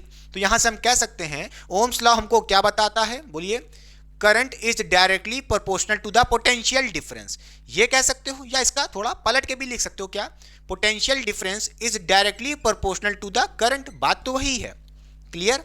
अच्छा तो ध्यान से देखिए यही हमारा क्या है ओम्स लॉ है, क्या पोटेंशियल डिफरेंस या कह लो voltage is directly proportional to the current flowing in a conductor, clear. अच्छा अगर मैं यहां से पूछूं ओम्स लॉ से जो फॉर्मूला आता है क्या होता है, देखिए यहां से हम कह सकते हैं कि प्रोपोर्शनलिटी साइन हटा के हम इक्वल टू लाएंगे। जब भी प्रोपोर्शनलिटी साइन हटता है एक कांस्टेंट आता है, यहां पे वो कांस्टेंट क्या होगा, आर होगा। आर क्या होता है यहाँ पे बेटा, रेजिस्टेंस होता है। नोट करिएगा जो प्रोपोर्शनलिटी कांस्टेंट आर आया है ये क्या है, रेजिस्टेंस आर, क्लियर। इसको थोड़ा हम और अरेंज करके सही से लिख सकते हैं, आर आई लिखने में थोड़ा अजीब सा लगता है तो इसको हम ऐसे भी लिख सकते हैं, V इज इक्वल्स टू बोलिए आई आर, यही हमारा क्या होता है फॉर्मूला होता है किसका, ओम्स लॉ से आया है। आर क्या है यहाँ पे मैं बता देता हूँ। आर यहाँ पे हमारा क्या है, रेजिस्टेंस है। क्लियर, जिसको हम किससे दिख रहे हैं बेटा, बोलिए कैपिटल आर से रिप्रेजेंट कर रहे हैं। ये क्या है यहाँ पे, कांस्टेंट है, बोलिए प्रोपोर्शनलिटी कांस्टेंट है। रेजिस्टेंस क्या होता है, आइए इसकी डेफिनेशन लिखते हैं। रेजिस्टेंस मैंने आपको बताया था, रेजिस्टेंस हमारे मटेरियल की या कह लो कंडक्टर की प्रॉपर्टी होती है। It is the property of conductor और अ मटेरियल और अ वायर, कह सकते हो, to oppose the flow of electric current, जो इलेक्ट्रिक करंट के फ्लो को अपोज करता है, रोकने की कोशिश करता है। क्लियर, तो यहां से हम कह सकते हैं क्या, रेजिस्टेंस क्या है, इसकी डेफिनेशन क्या होगी, it is the property, it is the property of conductor, बोलिए it is the property of conductor that opposes the flow of current, ठीक है, जो फ्लो ऑफ करंट को रोकने की कोशिश करता है। जितना ज्यादा रेजिस्टेंस होगा उतना कम करंट फ्लो करेगा कंडक्टर से। क्लियर हुई बात कि नहीं, नोट कर लीजिए क्या, ठीक, याद रखना रेजिस्टेंस की वैल्यू जितनी ज्यादा होगी, अपवर्ड एरो बता रहा है, ज्यादा होगा। रेजिस्टेंस इंक्रीज करोगे कंडक्टर का, उतना ज्यादा अपोज करेगा करंट को, यानी कि करंट उतना ही कम फ्लो करेगा, डाउनवर्ड एरो। क्लियर, अच्छा क्लियर। और एक बात और, रेजिस्टेंस बढ़ाओगे तो करंट कम फ्लो कर रहा है, मगर नोट करना उस कंडक्टर का टेम्परेचर इंक्रीज करता है। क्लियर, पक्का, रेजिस्टेंस बढ़ाओगे तो टेम्परेचर इंक्रीज करता है। क्लियर, अच्छा समझ गए, डेफिनेशन हो गई। आइए बात करते हैं रेजिस्टेंस की एसआई यूनिट क्या होगी। एसआई यूनिट क्या होगी भाई रेजिस्टेंस की, ठीक है, तो जो इसकी यूनिट होती है वो होती है क्या, ओम होती है। क्या होती है, OHM, सब कुछ स्मॉल में, और इसका जो सिंबल होता है वो ऐसा होता है, कुछ अजीब सा। ठीक, तो ये सारा टॉपिक हो गया है। ओम्स लॉ क्या कहता है, V directly proportional to I। Clear, यही ओम्स लॉ है। क्लियर, और वहां से फॉर्मूला क्या बना है बेटा, बोलिए V equals to IR। Potential difference voltage कैसे निकालेंगे, करंट को मल्टीप्लाई करेंगे रेजिस्टेंस से। क्लियर, कोई दिक्कत, इस फॉर्मूले को नोट कर लो बेटा, ठीक है। अच्छा, एक ग्राफ आता है क्या ओम्स लॉ पे, VI ग्राफ, क्या VI ग्राफ आपके एग्जाम्स में पूछा जाता है कि VI ग्राफ बनाओ ओम्स लॉ का। कैसे बनाएंगे, आइए देखते हैं बेटा। जैसा कि आप देख पा रहे हो VI ग्राफ, तो हम V को कहां रख देते हैं, Y एक्सिस पे रख देते हैं, I को X एक्सिस पे रख देते हैं। तो मान लेते हैं ये हमारी क्या है, बोलिए X एक्सिस है और ये हमारी Y एक्सिस है। Y एक्सिस पे पोटेंशियल को रख देते हैं या कह लो वोल्टेज V, और X एक्सिस के अलॉन्ग हम करंट I को रख देते हैं। VI ग्राफ बनाना है, कैसा ग्राफ होगा भाई, स्ट्रेट लाइन होगा, ऐसे कर्व होगा कि डाउनवर्ड कर्व होगा, कैसा होगा, ये कैसे बताएंगे, हम इससे बताएंगे, V directly proportional to I। Note कर लीजिए, अगर कोई दो क्वांटिटीज डायरेक्टली प्रोपोर्शनल होती हैं तो उससे जो ग्राफ आएगा, नोट करना, तो उससे जो ग्राफ आएगा वो स्ट्रेट लाइन ग्राफ आएगा। कैसा, स्ट्रेट लाइन ग्राफ। क्लियर, यानी V और I के बीच में ग्राफ जो बनेगा वो स्ट्रेट लाइन ग्राफ होगा, क्योंकि डायरेक्टली प्रोपोर्शनल है। अगर पोटेंशियल डिफरेंस V बढ़ाओगे तो करंट भी बढ़ेगा, इसी का तो मतलब है डायरेक्टली प्रोपोर्शनल। एक बढ़ाओ तो दूसरा बढ़े, एक घटाओ तो दूसरा घटे, उस केस में स्ट्रेट लाइन ग्राफ मिलता है। तो इन दोनों के बीच में ग्राफ कैसा होगा, स्ट्रेट लाइन ग्राफ होगा। बोलिए स्ट्रेट लाइन कर्व कह लो, या सॉरी कर्व नहीं, ग्राफ। ठीक है, समझ गए, अच्छा कोई दिक्कत नहीं होनी चाहिए। अच्छा, एक बात मैं पूछूं, VI ग्राफ का स्लोप क्या होगा, जैसे मैं पूछूं इस VI ग्राफ का स्लोप क्या होगा, नोट करिए। तो यहां से आप नोट करिए, इसका जो स्लोप होगा बेटा वो क्या होगा, रेजिस्टेंस होगा। क्या होगा, रेजिस्टेंस होगा। बोलिए यही हमारा रेजिस्टेंस यानी कि R होगा। Clear, slope of the VI graph क्या होता है, रेजिस्टेंस के बराबर होता है। क्लियर, पक्का नोट करिएगा। अच्छा, कोई दिक्कत की बात नहीं है। एक बात और नोट करिए, क्या, अगर जैसा कि आप देख पा रहे हो स्ट्रेट लाइन ग्राफ है, अच्छा तो बेटा मैं पूछूं इसका स्लोप कैसा रहेगा, कांस्टेंट रहेगा, सीधी सी बात है। अरे स्लोप कैसा रहेगा, बोलिए स्लोप कैसा रहेगा, बोलिए कांस्टेंट रहेगा, हाँ या ना। अरे खुद सोचो भाई, स्ट्रेट लाइन ग्राफ है, देखिए अगर मैं बोलूँ यहाँ पे थीटा, अगर एंगल कितना होगा, थीटा होगा इस जगह पे। अगर मैं पूछूं इस पॉइंट पे क्या होगा एंगल, तो आप ऐसे एक लाइन ड्रॉ करो, देखिए सेम थीटा ही तो हो रहा है। किसी भी पॉइंट पे देखोगे थीटा ही रहेगा, यानी कि इसका जो एंगल ऑफ इंक्लिनेशन है वो थीटा ही होगा। थीटा चेंज नहीं हो रहा है, बोलिए एंगल चेंज नहीं हो रहा तो स्लोप भी नहीं चेंज हो रहा, स्लोप कांस्टेंट है। क्या ये बात समझ में आई? बोलिए पक्का, बोलिए कैसे निकालेंगे स्लोप, समझ रहे हैं? बोलिए स्लोप कांस्टेंट है कि नहीं है? क्लियर? तो इसका मतलब स्लोप कांस्टेंट है, स्लोप क्या है, रेजिस्टेंस है, तो रेजिस्टेंस भी कांस्टेंट होगा। क्लियर? रेजिस्टेंस भी क्या होगा, कांस्टेंट होगा, आर भी कांस्टेंट होगा। क्या ये बात समझ में आई कि नहीं? पक्का? अच्छा बोलिए स्लोप कांस्टेंट क्यों है? क्योंकि नोट करिएगा यहाँ पे थीटा कांस्टेंट है, थीटा यानी कि एंगल, एंगल भी कांस्टेंट है, जिसकी वजह से स्लोप कांस्टेंट है। बोलिए क्लियर? स्लोप भी क्या है, कांस्टेंट है। क्लियर? अब कहोगे थीटा कांस्टेंट होने से स्लोप कैसे कांस्टेंट हो गया? क्योंकि आपने पढ़ा होगा शायद कि स्लोप कैसे निकालते हैं। बोलिए स्लोप निकालने का जो तरीका होता है, इस पे बेस्ड क्वेश्चन आ सकता है। कैसे निकालते हैं? टैन थीटा से निकालते हैं। कैसे निकालते हैं? Tan theta. जो भी एंगल दिया होगा, देखिए थीटा चेंज नहीं हो रहा, किसी भी पॉइंट पे थीटा चेंज नहीं हो रहा। बोलिए तो थीटा की वैल्यू कांस्टेंट होगी, तो भैया टैन थीटा की वैल्यू भी तो किसी भी पॉइंट पे, चाहे इस पॉइंट पे ग्राफ पे देखो, चाहे इस पॉइंट पे देखो, टैन थीटा की वैल्यू सेम ही आएगी। इसका मतलब स्लोप भी सेम रहेगा, यानी कि कांस्टेंट रहेगा। क्लियर?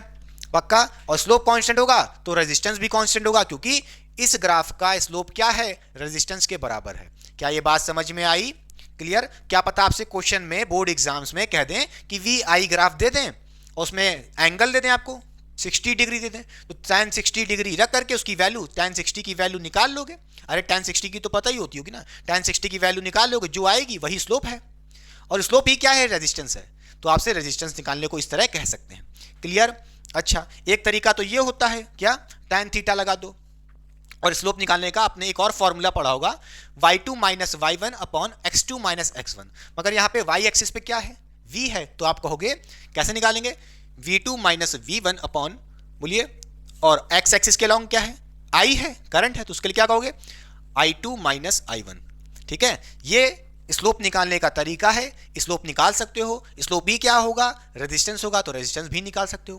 क्लियर? इस पे क्वेश्चन आ सकता है, बहुत ही इंपॉर्टेंट है। क्लियर? कॉपी करिए, साइड हो रहे हैं, फिर पढ़ते हैं ohmic conductor and non ohmic conductor. Side हो रहे हैं, कॉपी करिए। तो चलिए बच्चों पढ़ते हैं ओमिक कंडक्टर और नॉन ओमिक कंडक्टर क्या होता है, उनके बीच में डिफरेंस क्या होता है। ओम्स लॉ आपने पढ़ लिया है, तो बेटा जो ओम्स लॉ को फॉलो करते हैं, ओबे करते हैं, that type of conductor is known as ohmic conductor. तो नोट करिए ओमिक कंडक्टर क्या होते हैं, it obeys Ohm's law. Non ohmic conductor वो होते हैं, it does not obeys Ohm's law, Ohm's law को फॉलो नहीं करते हैं। यानी कि ओमिक कंडक्टर में V directly proportional to I होगा, बट इसमें नॉन ओमिक में V directly proportional to I नहीं होगा।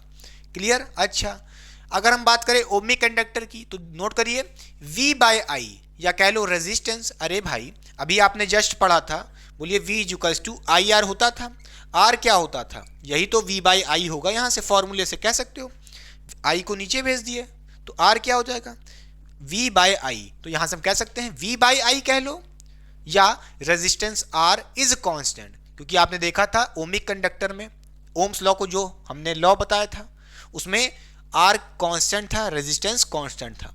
V बाय I या कह लो रेजिस्टेंस कांस्टेंट होगा, सीधी सी बात है। अच्छा अगर रेजिस्टेंस कांस्टेंट होगा तो नोट करिएगा जो आपका V I ग्राफ था कैसा था, स्ट्रेट लाइन ग्राफ था, और रेजिस्टेंस कांस्टेंट था। ठीक है?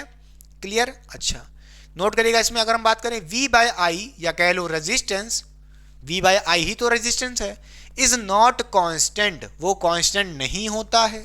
अगर ऐसा कांस्टेंट नहीं होगा तो V बाय I, जैसा कि आप देख पा रहे हैं एक कर्व ग्राफ मिल रहा है, कैसा, एक कर्व ग्राफ मिल रहा है, नॉट स्ट्रेट लाइन ग्राफ मिल रहा है। यहाँ पे स्ट्रेट लाइन ग्राफ नहीं मिल रहा है। क्यों? क्योंकि देखिए जैसे जैसे आगे बढ़ रहे हैं एंगल बढ़ रहा है, थीटा की वैल्यू चेंज होगी, थीटा चेंज होगा तो टैन थीटा की वैल्यू चेंज होगी, स्लोप चेंज होगा, स्लोप की वैल्यू चेंज होगी, यानी कि वेरिएबल है, और स्लोप ही क्या है, रेजिस्टेंस है। तो यहाँ पे रेजिस्टेंस चेंज हो रहा है, वेरी कर रहा है, not constant. Clear?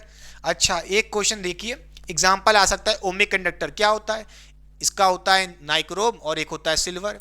Non ohmic का डायोड और ट्रांजिस्टर। बस याद कर लीजिए, खत्म बात। तो चलिए पढ़ते हैं factor affecting the resistance. Side हो रहा हूं, पहले कॉपी करिए। तो चलिए बच्चों पढ़ते हैं बहुत ही इंपॉर्टेंट टॉपिक। तो ध्यान से देखिए, हेडिंग लगा लीजिए, factor on which resistance of conductor depend.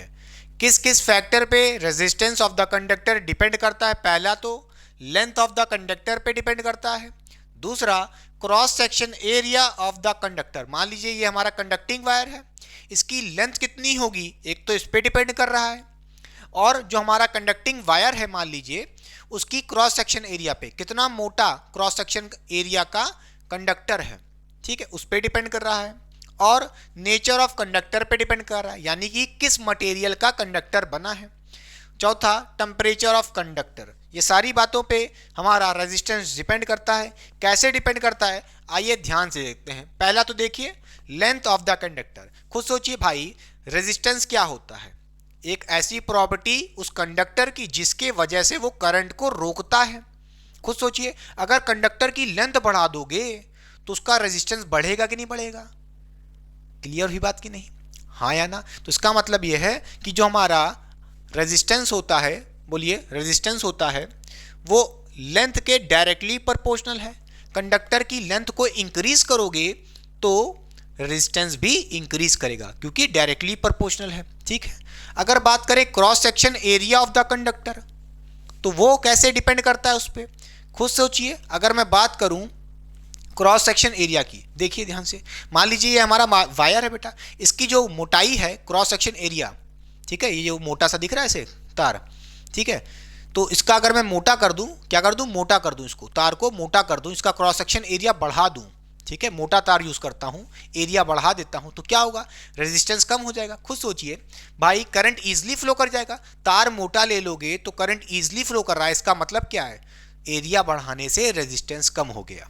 इसका मतलब यह है कि हम कह सकते हैं यहां से क्या, रेजिस्टेंस क्या होता है, इनवर्सली प्रोपोर्शनल होता है cross section area of the conductor. Area जितना ज्यादा बढ़ाओगे उतना ज्यादा रेजिस्टेंस कम होगा, एरिया बढ़ाओगे तो रेजिस्टेंस कम होगा। क्लियर? एरिया को कम करोगे, पतला तार यूज कर रहे हो तो रेजिस्टेंस बढ़ेगा। क्लियर?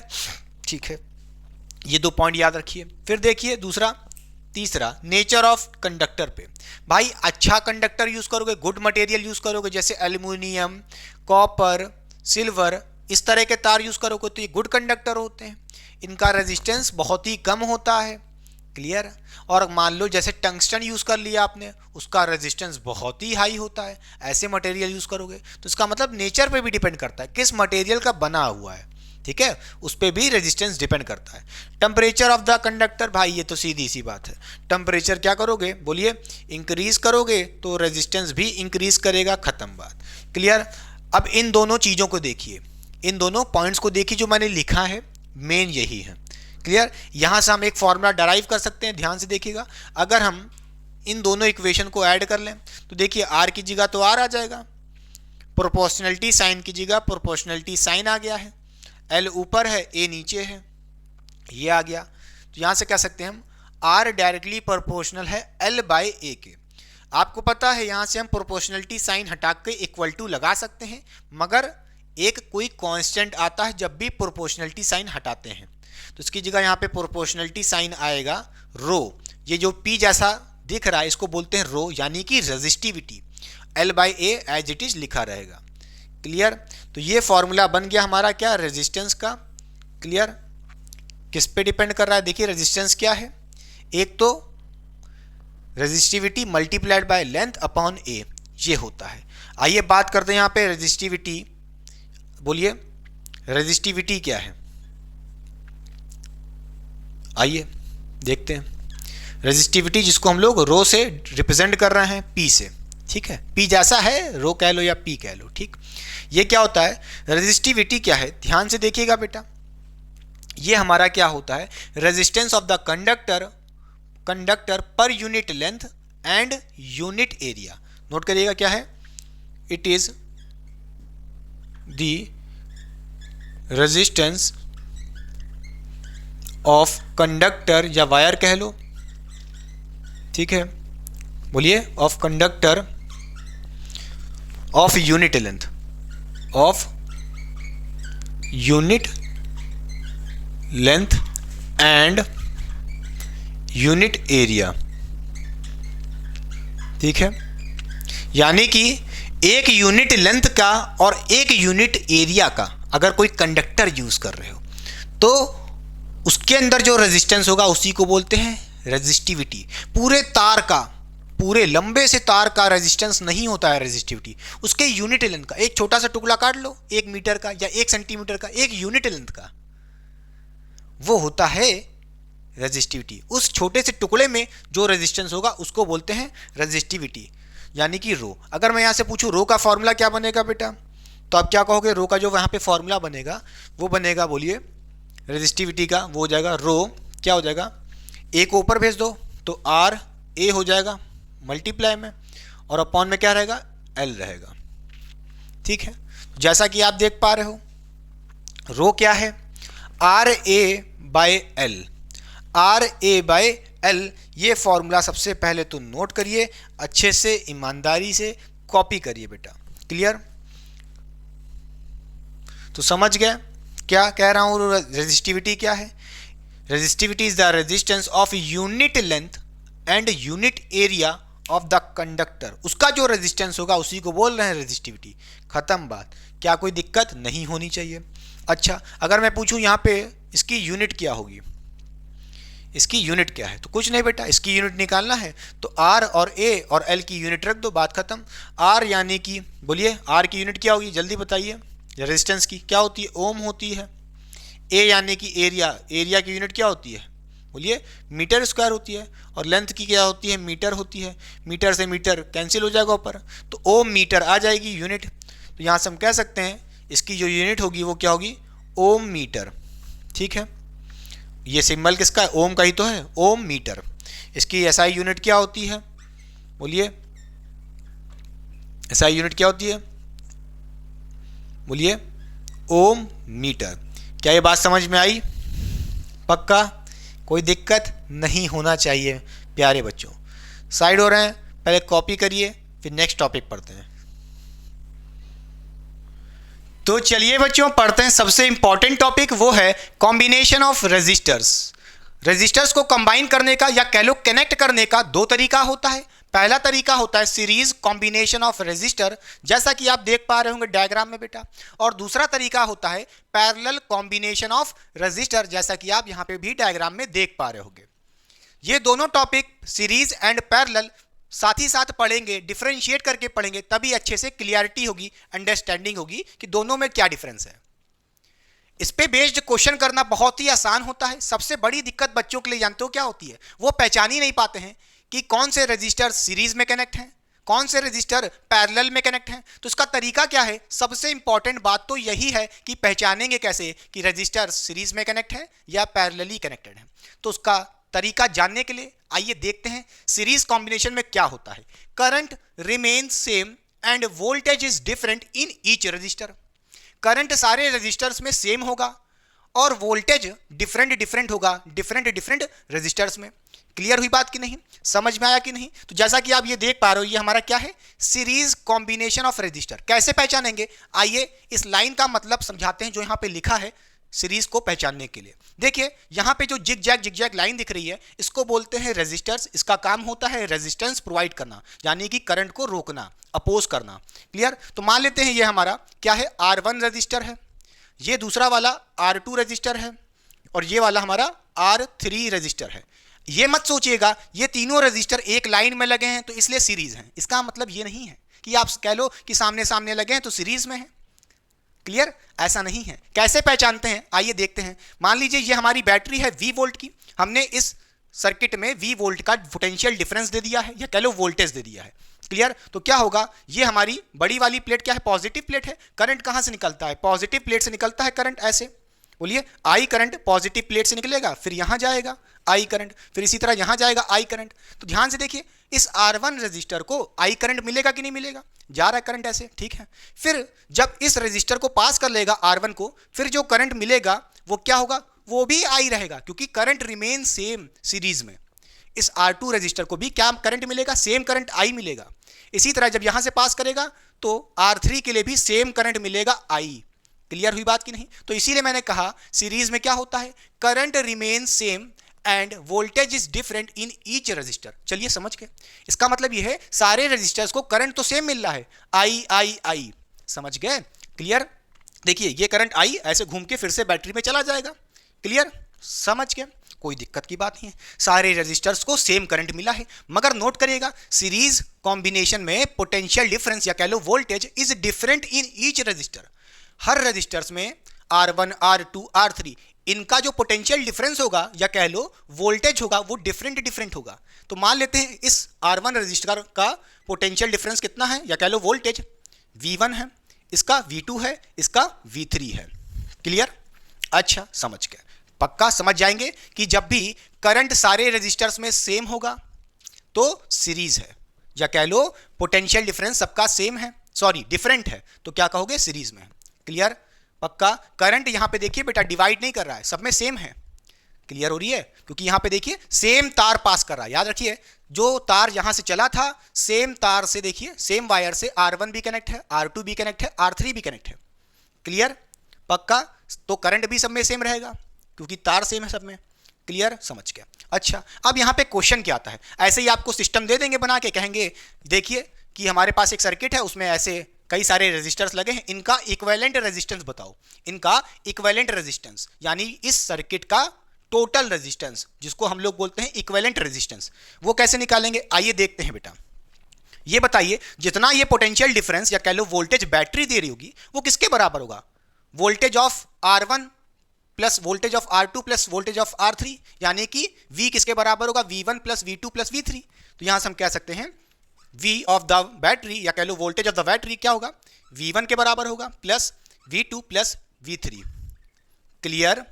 बोलिए। अरे बैटरी ने V वोल्ट दिया, कुछ वोल्टेज किसने लिया, R1 ने V1, फिर कुछ V2 लिया दूसरे वाले ने, फिर तीसरे वाले ने V3 लिया, तो ये जो V होगा किसके बराबर होगा, V1 plus V2 plus V3। खत्म बात। तो यहां से हम क्या कह सकते हैं, समझ गए।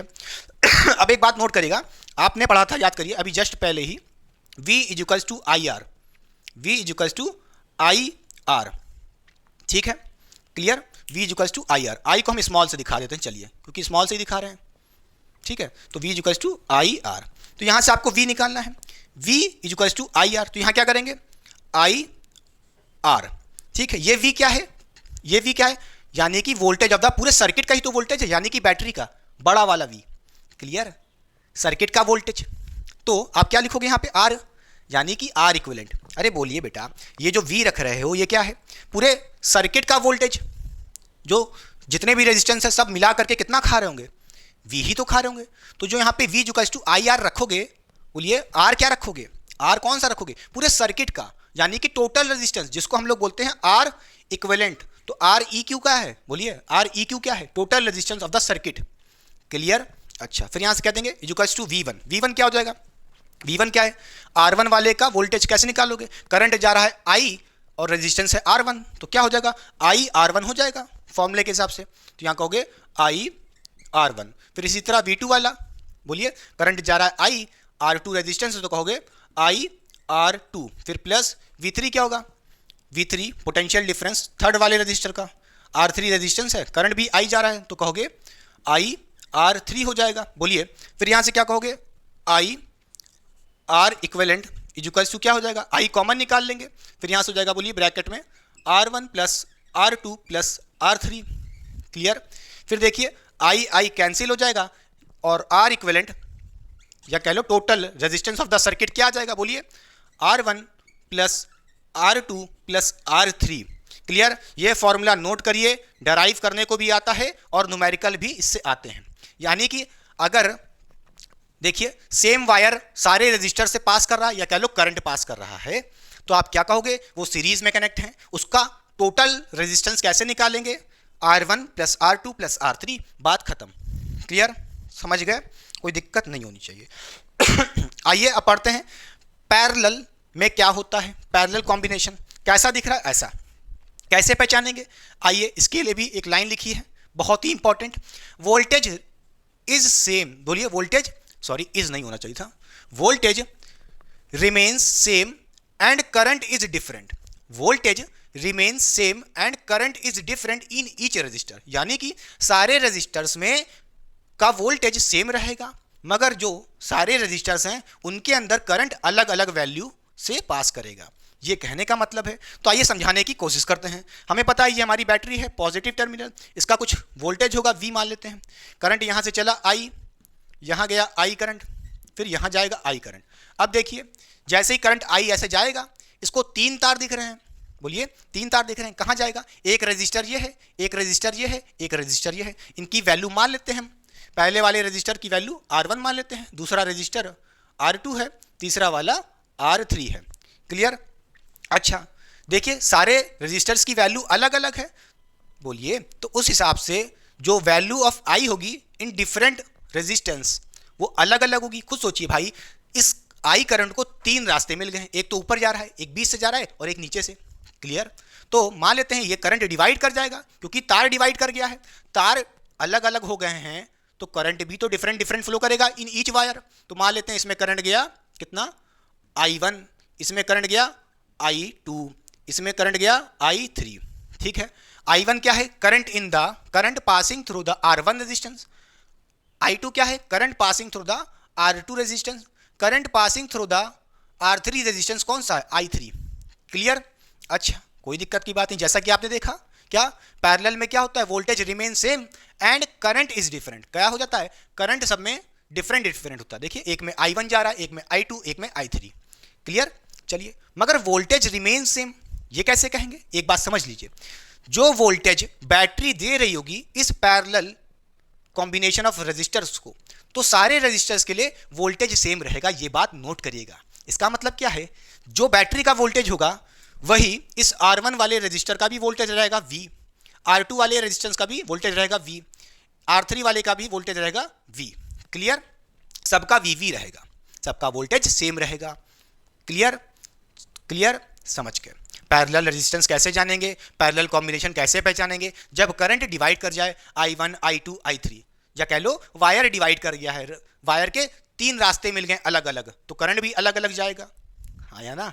क्लियर? समझ के सबका रेजिस्टेंस V वोल्ट होगा, तो हम डायरेक्टली भी कह सकते हैं, यहां से एक ऐसे तार डाल के दिखा सकते हैं कि सबका वोल्टेज V है, जो बैटरी का है, खत्म बात। सब जगह VV लिखो मतलब नहीं, चाहे तो मिटा दो, V सब जगह दिखाने की क्या जरूरत है। समझ जाओ कि सारे रेजिस्टेंस का R1, R2, R3 सबका वोल्टेज V ही रहेगा। तो यहां पे कौन डिवाइड कर रहा है, I डिवाइड कर रहा है, यानी कि करंट। क्लियर? अच्छा यहां से I1 करंट गया तो क्या होगा, देखिए ऐसे जाएगा, फिर से बेटा करंट यहां से क्या निकलेगा, I निकलेगा, बोलिए, फिर यहां I वापस आ जाएगा। पक्का? समझ के कोई दिक्कत की बात नहीं है।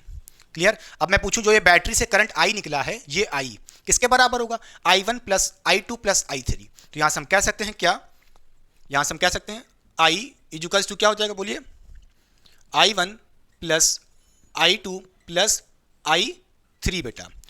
क्लियर? जैसे देखा आपने यहां पे करंट डिवाइड किया था तो उसकी इक्वेशन लिखी I equals to I1 plus I2 plus I3, और सीरीज में क्या डिवाइड किया था, पोटेंशियल डिवाइड किया था, तो V equals to V1 plus V2 plus V3। समझिए जो डिवाइड करता है उसी की इक्वेशन लिखनी है डेरिवेशन के लिए। क्लियर? समझ गए। अब I क्या होता है, यहां से देखिए ये फॉर्मूला था हमारा, I क्या हो जाएगा, यहां से V बाय R हो जाएगा। तो ठीक है, I की जगह V बाय R लिख देंगे। अब V बाय R, R कौन सा, बोलिए V क्या रख रहे हो, V पूरे, बोलिए पूरे बैटरी का, या कह लो इस पूरे सर्किट का वोल्टेज। हाँ या ना? अरे ये क्या I मतलब क्या है, बोलिए जो बैटरी से निकला है, जो पूरे सर्किट में पास कर रहा है, तो सर्किट का वोल्टेज V। हाँ या ना? Total voltage. तो सर्किट का टोटल रेजिस्टेंस भी रखोगे, जिसको हम लोग बोलते हैं REQ बेटा। ये क्या होगा, I1 plus I2 plus I3 के बराबर। I1 क्या हो जाएगा, यहां से कह सकते हो, बोलिए अब देखिए I1 किस में जा रहा है, R1 रेजिस्टेंस में, जिसका वोल्टेज V है। क्लियर? तो क्या कहोगे, V बाय R1। क्लियर हुई बात कि नहीं? अरे V वोल्टेज है R1 के पास, बोलिए V बाय R करना है तो V बाय R1 हो जाएगा। क्लियर?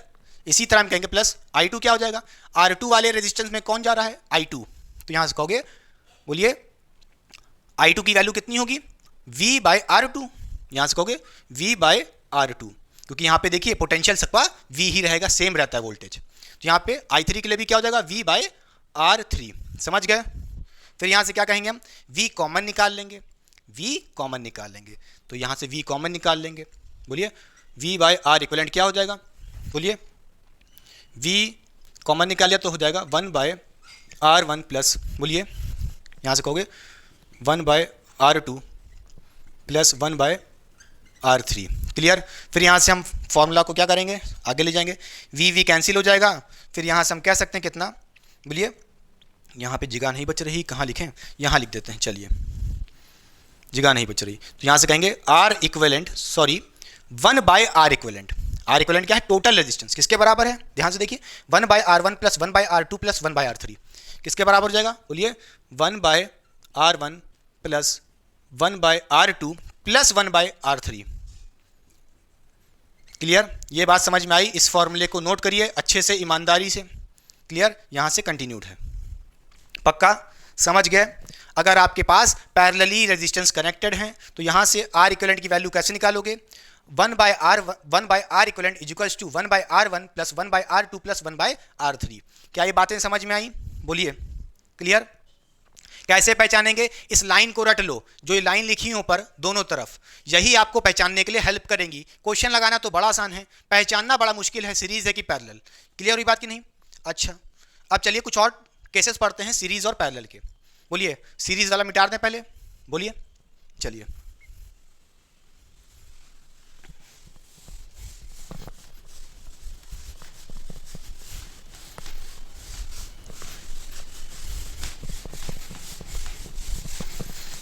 आइए अब देखिए, अगर हमारे पास कुछ रेजिस्टर्स हैं, बोलिए यहां से अगर हम कहें resistors of same resistance, resistors of same resistance value, अगर हमारे पास रेजिस्टर हैं ऑफ सेम रेजिस्टेंस, अगर उनकी रेजिस्टेंस की जो वैल्यू है वो सेम है, जैसे मान लीजिए यहां पे हमारे पास एक रेजिस्टर है, ठीक है, ये दूसरा है, ठीक है, बैटरी से कनेक्ट कर दिया। मान लो इसका रेजिस्टेंस कितना है, बोलिए 2 ओम है, इसका भी 2 ओम है, इसका भी 2 ओम है। तो जैसा कि देख पा रहे हैं सारे रेजिस्टर्स की वैल्यू सेम रेजिस्टेंस दे रही है, 2 ओम 2 ओम 2 ओम। क्लियर। अच्छा, तो आपको पता है पहली बात तो ये सीरीज में कनेक्टेड है क्योंकि इस करंट सब में सेम जा रहा है। अगर सीरीज में, बोलिए अगर सीरीज में सेम रेजिस्टर्स कनेक्टेड हैं तो इसका मतलब हम कैसे सॉल्व करेंगे उसके लिए, R1 plus R2 plus R3, ऐसे नहीं करेंगे। क्लियर। जैसा कि आप यहाँ पे देख पा रहे हैं, उसके लिए फॉर्म लगाएंगे, R इक्वलेंट क्या हो जाएगा, उसके लिए R इक्वलेंट हो जाएगा, बोलिए NR। N क्या है यहाँ पे, नंबर ऑफ रेजिस्टर्स जिनकी वैल्यू सेम है, कितने, 1 2 3, 3 रख दिए, इनटू R। R क्या है, यहाँ पे R की वैल्यू कितनी है, सारे रजिस्टर की सेम वैल्यू है, R कितनी है 2 ओम, तो यहाँ पे 2 ओम रख दोगे, कितना आ जाएगा इक्विवेलेंट रेजिस्टेंस 6 ओम आ जाएगा। क्लियर, समझ गए।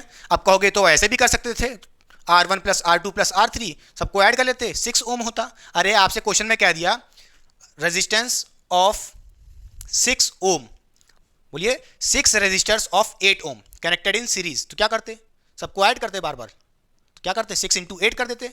समझ गए, तो ऐसे करोगे NR, पक्का, बोलिए अरे बोलो भैया। क्लियर, समझ गए। बोलिए जैसे आपसे कोई कह दे हमारे पास resistors of 2 ohm 100 resistors of 2 ohm connected in series, तो क्या करते 2 इंटू 100 करते ना, कि ऐसे करते 2 को 100 बार जोड़ते, तो इसलिए ये फॉर्मूला याद रख लो NR। N क्या है, नंबर ऑफ रेजिस्टर्स, और R क्या है, रेजिस्टेंस ऑफ 1 रेजिस्टर जिसकी वैल्यू आपको दी है। क्लियर, ये तभी लगाना जब सारे रेजिस्टर्स की वैल्यू सेम है, देख लो सबकी 2 ओम 2 ओम। क्लियर। अच्छा, अब आइए देखते हैं पैरेलल में क्या होगा, पैरेलल में क्या होगा। आइए कुछ और स्पेशल केस देखते हैं। बोलिए कॉपी हो गया, मिटा दें, ठीक है मिटा देते हैं।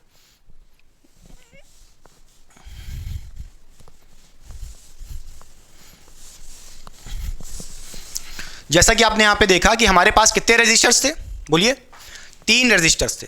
अगर मान लो हमारे पास पैरेलली सिर्फ 2 रेजिस्टर हैं तो कैसे करेंगे, देखिए ध्यान से। अगर एक रेजिस्टर को मैं हटा दूं, एक रेजिस्टर को मैं यहां से हटा देता हूं, देखिए R3 वाले को, क्या है R3 वाले को मैं हटा देता हूं, देखिए। अब बताइए, अब यहां पे आपको क्या दिख रहा है, सिर्फ 2 ही रेजिस्टेंस है, R1 R2, उसमें करंट जा रहा है I1 I2, खत्म बात। दोनों को पोटेंशियल कितना मिल रहा है, वी मिल रहा है, खत्म। अगर ऐसे सिर्फ दो रेजिस्टर्स कनेक्टेड हैं, बोलिए इफ ओनली टू रेजिस्टर्स, बोलिए इन पैरेलल अगर कनेक्टेड हैं तो उसके लिए भैया आर इक्विवेलेंट कैसे निकालेंगे, डायरेक्ट फॉर्मूला लगाओ, कितना R equivalent is equals to क्या हो जाएगा, बोलिए R1 R2, क्या हो जाएगा, बोलिए R1 R2 upon R1 plus R2। Clear.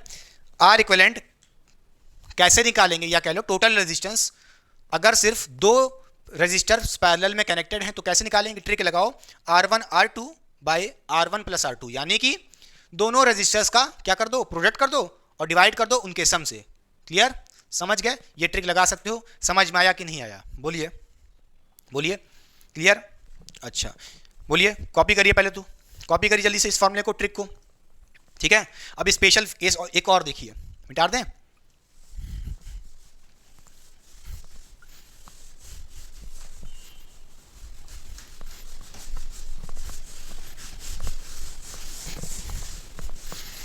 मान लीजिए यहां पे हमारे पास एक रजिस्टर है,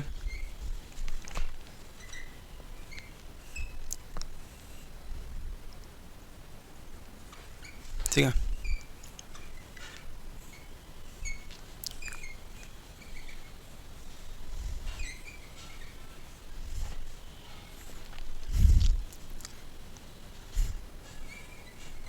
ठीक है, देख लीजिए ऐसे ही कई सारे रजिस्टर्स सब पैरेलल में लगे हैं।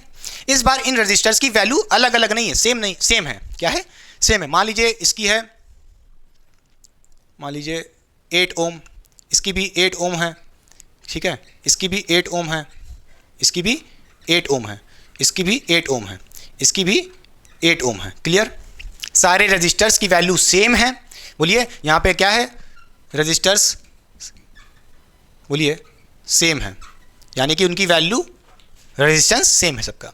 तो अब इसके लिए क्या करोगे, बोलिए 1/8 प्लस 1/8 प्लस 1/8 करोगे, 1 बोलिए अभी आपने जस्ट पढ़ा ना फॉर्मूला, कौन सा, 1/R equivalent is equals to 1/R1 plus 1/R2 plus 1/R3। बोलिए ऐसे करोगे, ऐसे करोगे, इतना लंबा लग जाएगा। अगर सिर्फ सेम रजिस्टर्स पैरेलली कनेक्टेड हैं तो उसके लिए भी एक ट्रिक याद रखो। क्या याद रखो, इसके लिए आर इक्विवेलेंट कैसे निकालेंगे, ऐसे निकालेंगे, R/N से निकालेंगे। क्या, R/N से निकालेंगे, बात खत्म। क्लियर, यहाँ पे R कितना है, बोलिए जल्दी से, 8 ओम है। R क्या है, resistance of each resistor connected in parallel. Clear, तो यहाँ पे कितना है, 8 है R की वैल्यू। N क्या है, number of resistors connected in parallel, 1 2 3 4 5 6, 6 हैं तो 6 से डिवाइड कर देंगे, कितना आ जाएगा, इसको जब सॉल्व करेंगे बोलिए ये आ जाएगा 4/3 आ जाएगा। क्लियर, ओम में। क्लियर, तो टोटल रेजिस्टेंस कितना आ जाएगा, 4/3 आ जाएगा। समझ में आया कि नहीं आया, तो इस फॉर्मूले को भी नोट करिए, याद करिए, पक्का। क्लियर, कोई दिक्कत नहीं, साइड हो रहे हैं, पहले कॉपी करिए और फिर आगे पढ़ते हैं।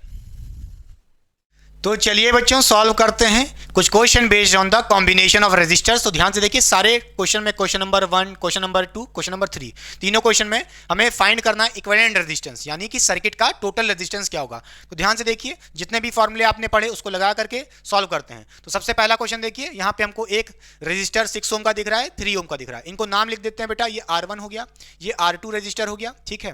कैसे पहचानेंगे कि ये पैरेलल में है बेटा, क्योंकि आपको पता है पॉजिटिव टर्मिनल से क्या निकला होगा, करंट I निकला होगा, ऐसे क्या होगा, फिर इस I के दो रास्ते हो गए होंगे, यहाँ पे I1 करंट जा रहा होगा, बोलिए, और यहाँ पे I2 करंट जा रहा होगा, यानी कि करंट डिवाइड कर गया है। तो कौन सा, बोलिए, कॉम्बिनेशन होगा, पैरेलल कॉम्बिनेशन। और आपने देखा था अगर हमारे पास पैरेलल कॉम्बिनेशन में दो रजिस्टर लगे हैं पैरेलली, तो उसके लिए हमारे पास फॉर्मूला था, याद करिए, सिर्फ दो रजिस्टर्स के लिए R equivalent is equals to, बोलिए R1 R2 का multiplication upon R1 plus R2 होता था। यहाँ से हम सॉल्व कर सकते हैं बड़े आराम से। R1 R2 का मल्टीप्लीकेशन क्या हो जाएगा, बोलिए 6 × 3, बोलिए 6 × 3, और उन्हीं का ही सम कर दो R1 प्लस R2, यानी कि बोलिए 6 + 3। यहाँ से सॉल्व करेंगे कितना आएगा, बोलिए बोलिए ये आएगा 18/9 आएगा। सॉल्व करेंगे कितना आ जाएगा, 2 ओम आ जाएगा। क्लियर, तो यहाँ से आप देख सकते हैं क्वेश्चन नंबर 1 का आंसर आ चुका है 2 ओम, बड़े आराम से। क्लियर, तो चलिए देखते हैं सेकंड क्वेश्चन। यहाँ पे आप देख रहे होंगे 2 ओम, 3 ओम और 2 ओम फिर से और 4 ओम, ये चारों रजिस्टर्स ऐसे लगे हैं लाइन में। तो आपको पता है कैसे पहचानेंगे, सिर्फ ये नहीं देखना है कि लाइन में कनेक्ट है, ये मत चीज सीखो, रटो मत। तरीका सीखो कि बैटरी से करंट निकला आई, ठीक है, यहाँ से करंट गया आई, सब में करंट देखिए आई जाएगा, करंट डिवाइड नहीं कर रहा है, यानी कि करंट डिवाइड नहीं कर रहा है, यानी कि कौन सा कॉम्बिनेशन है, सीरीज कॉम्बिनेशन है। सीरीज कॉम्बिनेशन के लिए आर इक्विवेलेंट कैसे निकालते थे, याद है, बोलिए, जितने भी रजिस्टर होते थे उनका सम कर दो, तो यानी कि R1 plus R2 plus R3 plus R4। अब कहोगे R1 R2 R3 क्या, भैया इनका नाम लिख देना, 2 ओम का जो रजिस्टर उसका नाम लिख दिया R1, 3 वाले का R2 हो गया, और फिर से 2 आया, ये हो गया R3, और 4 ओम का R4। अब सबकी वैल्यू रख दो यहाँ पे, कह सकते हो R1 क्या है, बोलिए 2 है, R2 क्या है 3 है, R3 क्या है 2 है, प्लस R4 कितना है 4 है। जब इनका आप सम कर लोगे बेटा तो जो वैल्यू आएगी 5 हो जाएगा, और इधर 6, बोलिए 11 आ जाएगा, कितना आ जाएगा 3 + 2 5, और इधर 7 और हाँ 11, यहाँ से आपका 11 ओम आ जाएगा बड़े आराम से आर इक्विवेलेंट। क्लियर, या कह लो टोटल रेजिस्टेंस इस सर्किट का। क्लियर, समझ गए, पक्का। अब ध्यान से देखिए, आप सॉल्व करने जा रहे हैं क्वेश्चन नंबर 3। अब देखिए यहाँ पे हमको बैटरी कनेक्ट नहीं है, तो आप किधर से समझोगे कि करंट कहाँ से कहाँ फ्लो हो रहा है। तो कुछ नहीं करना, जो भी आपको एंड छोड़ दिए हैं ए और बी, ठीक है, या समझ लो जो भी टुकड़ा आपका तार का, एक पॉइंट ये ले लो और एक पॉइंट ये, इन दोनों को कनेक्ट कर दो विद बैटरी। ठीक है, आप जो भी पॉइंट हमको छोड़ दिए गए हैं उससे एक बैटरी लगा दो, बात खत्म। उससे एक बैटरी लगा दीजिए, कनेक्ट कर दीजिए, बात खत्म, और करंट को फ्लो करा दीजिए। करंट यहाँ से फ्लो कराओगे, पॉजिटिव नेगेटिव, यहाँ से पॉजिटिव से निकलता है करंट आई, करंट यहाँ गया आई, ठीक है। करंट आई किस में जाएगा, बोलिए 3 ओम में जाएगा। फिर यहाँ से इसके बाद क्या होगा, आई करंट जाएगा जैसे ही, फिर यहाँ पे देखिए करंट डिवाइड कर जाएगा, यानी कि यहाँ पे करंट I1 जाएगा, फिर यहाँ पे I2 जाएगा, यानी कि I3 जाएगा। क्लियर, तो देखिए ये तीनों रजिस्टर जो आपको दिख रहे हैं 2 ओम 3 ओम 4 ओम, ये कैसे हैं, पैरेलल में है, क्योंकि यहाँ पे देखिए करंट डिवाइड कर गया है। क्लियर, बोलिए I1 I2 I3, ये तीनों में टूट गया करंट, फिर से जुड़ जाएगा। देखिए तार फिर से जुड़ रहा है, 3 तार एक में तार बन रहे हैं, तो यहाँ पे देखिए करंट कितना निकलेगा, I निकलेगा।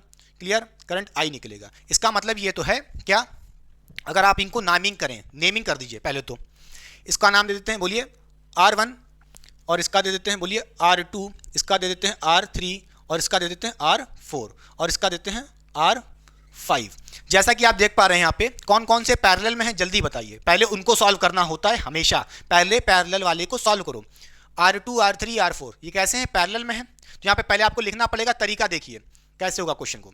बोलिए R2/R3/R4 ये क्या है, पैरेलल हैं। बोलिए कैसे हैं, अरेंज, पैरेलल अरेंज है। तो इसका मतलब है इसका इक्विवेलेंट पहले निकाल लेते हैं, खुद देखिए।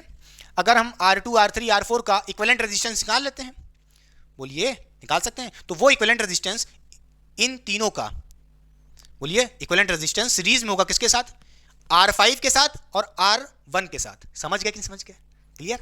तो पहले इन तीनों का आर इक्विवेलेंट निकालते हैं। तो यहाँ से देखिए अगर 3 रजिस्टर होते थे उसके लिए क्या लगाते थे फॉर्मूला, बोलिए 3 ही नहीं 3 से ज़्यादा के लिए, ठीक है। जैसे कि आपने पढ़ा था 1/R इक्विवेलेंट क्या होता था, बोलिए equals to 1/R1 plus 1/R2, बोलिए बोलिए सॉरी R2 मत बोलिए। अब देखिए यहाँ पे चाहो तो देखिए अब यहाँ पे R1 R2 थोड़ी ना, आपके रजिस्टर क्या हैं उनको पैरेलल में लेना है ना, तो R2 है तो यहाँ क्या हो जाएगा 1/R2, फिर यहाँ पे 1/R3 प्लस 1/R4 बेटा। क्लियर, अरे ये तीनों register R2 R3 R4 parallel में है तो क्या हो जाएगा 1/R equivalent is equals to 1/R2 plus 1/R3 plus 1/R4। इन्हीं रजिस्टर का तो पैरेलल में लेना है। क्लियर, समझ गए। और भी होते क्या पता, R5 भी यहाँ पे होता तो उसको भी 1/R5 लिखते। क्लियर हो रही बात है कि नहीं। चलिए तो यहाँ से कह सकते हो 1/R इक्विवेलेंट निकाल सकते हैं बड़े आराम से। कैसे, ध्यान से देखिए 1/R2, R2 की वैल्यू कितनी है बोलिए 2 ओम है, प्लस 1/R3, R3 कितना है 3 ओम है, फिर प्लस 1/R4, R4 की वैल्यू कितनी है 4 है बेटा। यहाँ से आप एलसीएम लोगे बड़े आराम से सॉल्व कर लोगे, कितना होगा 2 3 4 का एलसीएम कितना आएगा, 2 3 4 का एलसीएम क्या आएगा जल्दी देखिए, 2 3 4 का एलसीएम यहाँ पे आएगा 12। ठीक है, कितना आ जाएगा 12 आ जाएगा, रख दिया। इसका सॉल्व करोगे तो कितना आएगा बोलिए, ये जाएगा 6 टाइम्स में, 6 आ गया ऊपर, फिर जाएगा 4 टाइम्स में, फिर प्लस कितना बोलिए 3 टाइम्स में। ठीक, अब यहाँ पे देखिए कितना आएगा, यहाँ पे कहोगे 1/R इक्विवेलेंट कितना आ जाएगा बोलिए, ये आ जाएगा 1/R इक्विवेलेंट कितना आ जाएगा बोलिए, ये आ जाएगा ऊपर 13, कितना बोलिए 6 प्लस 4 10 हुआ, प्लस 3 कितना हो जाएगा बोलिए 13 हो जाएगा, 13/12 आ जाएगा। ठीक है, तो देखिए 1/R इक्विवेलेंट की वैल्यू आई है 13/12। नोट करिएगा, आर इक्विवेलेंट नहीं आया है, 1/r इक्विवेलेंट की वैल्यू आई है 13/12। हमें क्या चाहिए? आर इक्विवेलेंट चाहिए, हमें आर इक्विवेलेंट चाहिए। तो वो क्या होगा भाई? सुनो, जो लेफ्ट साइड है उसको पलट दो, रेसिप्रोकल कर दो, और राइट साइड भी रेसिप्रोकल कर दो, बात खत्म। तो 1/r का रेसिप्रोकल क्या होगा? R equivalent. क्लियर? इसी तरह 13/12 का रेसिप्रोकल क्या होगा? 12/13। ठीक है, कितना हो जाएगा? 12/13। इसकी जब वैल्यू निकाल लोगे बड़े आराम से, कितनी आ जाएगी मैं कैलकुलेट करके बता देता हूँ एग्जैक्टली, ताकि टाइम ना लगे। 12/13 कितना आ जाएगा? 0.92। बोलिए कितना आ जाएगा? 0.92 ओम आ जाएगा। क्लियर? तो इन तीनों रजिस्टर का R2, R3, R4 पैरेलल में जो कनेक्ट थे उनका आर इक्विवेलेंट कितना आया है? 0.92। ये आंसर नहीं है। क्लियर? हमें पूरे सर्किट का इक्विवेलेंट रजिस्टर बताना है। क्लियर? तो क्या होगा ध्यान से देखिए, ये कॉपी होगा, मिटा दें? बोलिए, चलिए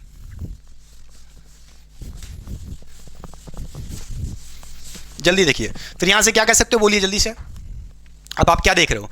अब इस डायग्राम को जरा फिर से बनाते हैं। देखिए, एक रजिस्टर क्या था? 3 ओम था। बोलिए, 3 ओम का रजिस्टर था।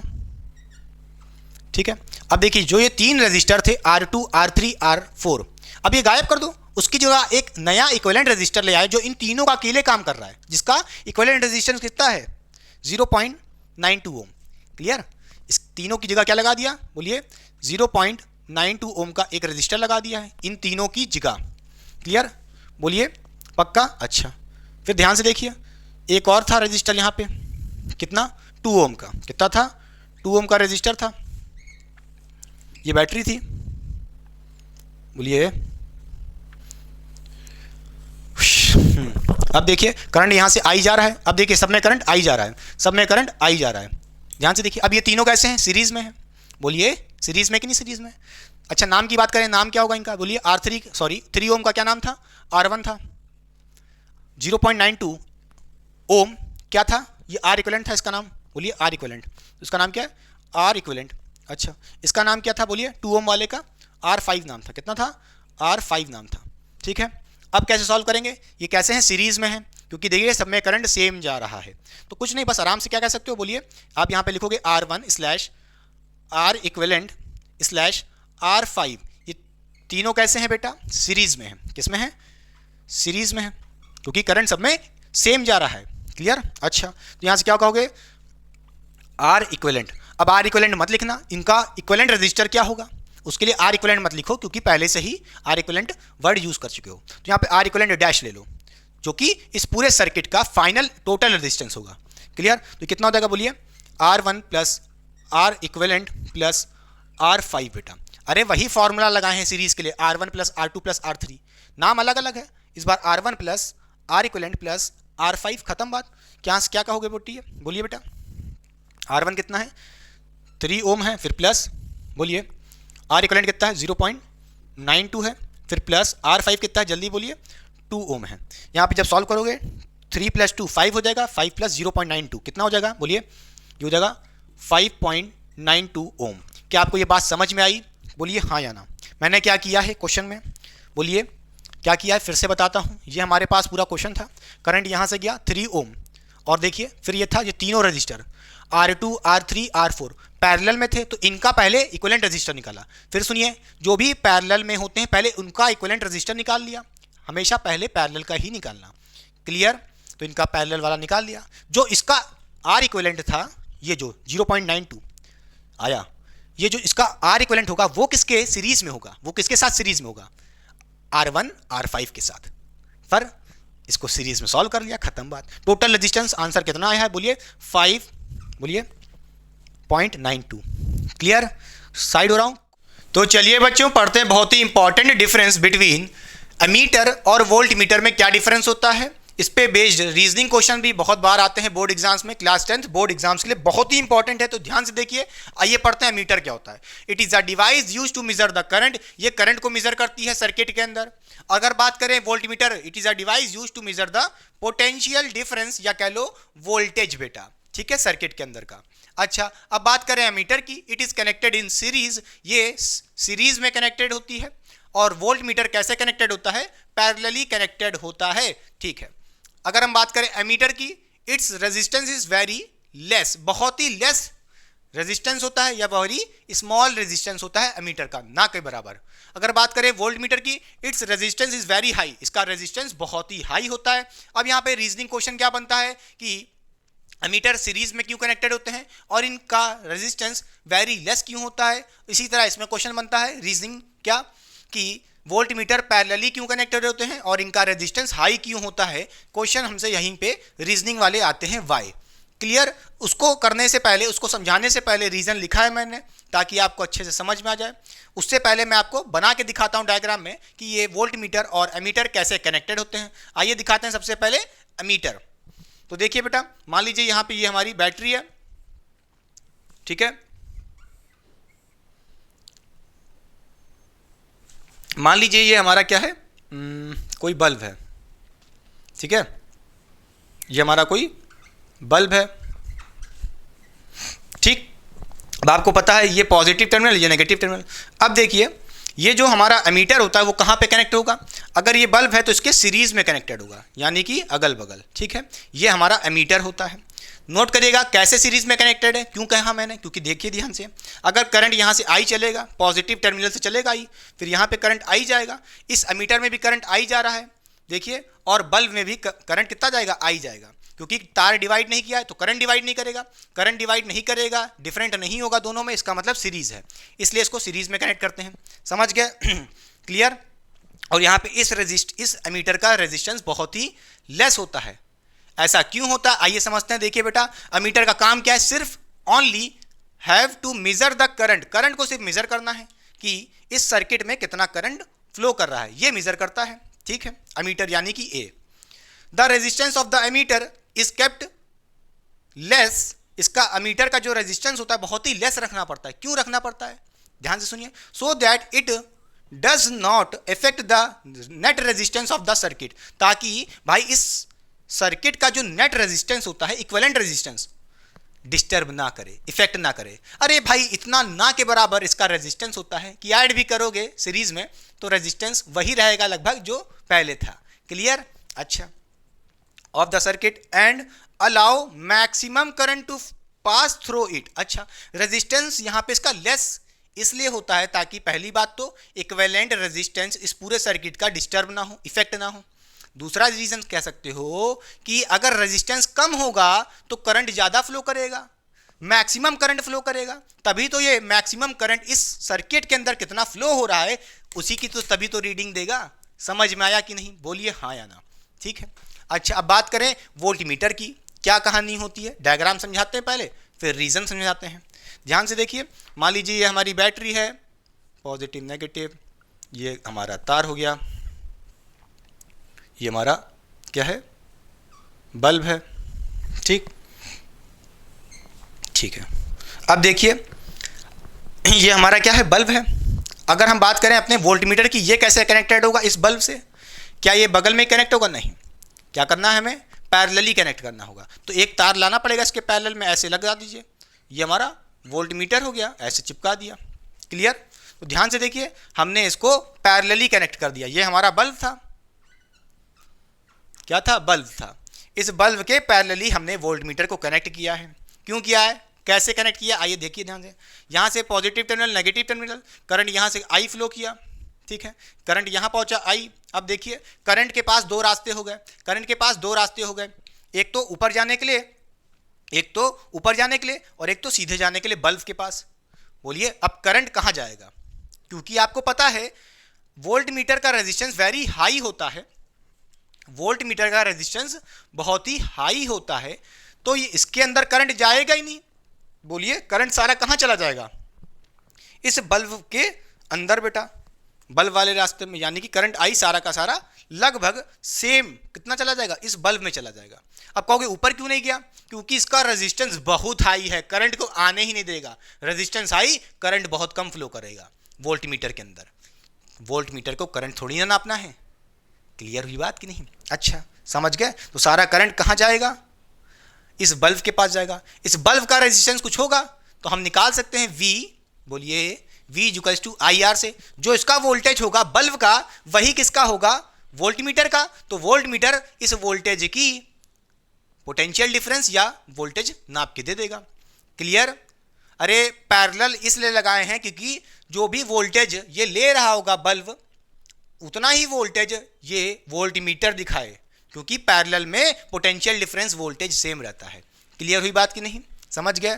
क्लियर? देखिए ध्यान से, फिर से पढ़ते हैं इसके बारे में। रीजन क्या होता है? रीजन क्या है? Voltmeter only have to measure the voltage, इसको सिर्फ वोल्टेज मेजर करना है। क्लियर? बोलिए, जितना वोल्टेज ये खा रही होगी बैटरी से बल्ब, बोलिए जितना बैटरी का वोल्टेज होगा उतना ही तो वोल्टेज इसका होगा। बोलिए जल्दी से, बल्ब का। क्लियर? और उसी बल्ब का वोल्टेज कौन नाप रहा है? ये वोल्टमीटर नाप रहा है, ऊपर लगा है पैरेलली। पैरेलल लगे होने से सेम पोटेंशियल डिफरेंस होगा, सेम वोल्टेज होगा, तो जितना बल्ब का होगा उतना ही वोल्टमीटर का हो रहा होगा, तो वोल्टमीटर हमको वोल्टेज नाप के दे रहा है बल्ब का। क्लियर? समझ गए? अच्छा, अब देखिए, the resistance of the voltmeter is kept so, बोलिए kept high so that it does not draw any current for itself, यानी कि जो ये आपको करंट जा रहा है सिर्फ बल्ब में जाए, ऊपर ना चला जाए। क्लियर? क्लियर? बोलिए, for itself and does not effect the net resistance of the circuit, और पूरे सर्किट का नेट रेजिस्टेंस डिस्टर्ब ना हो। ठीक है, तो कॉपी करिए, साइड हो रहे हैं।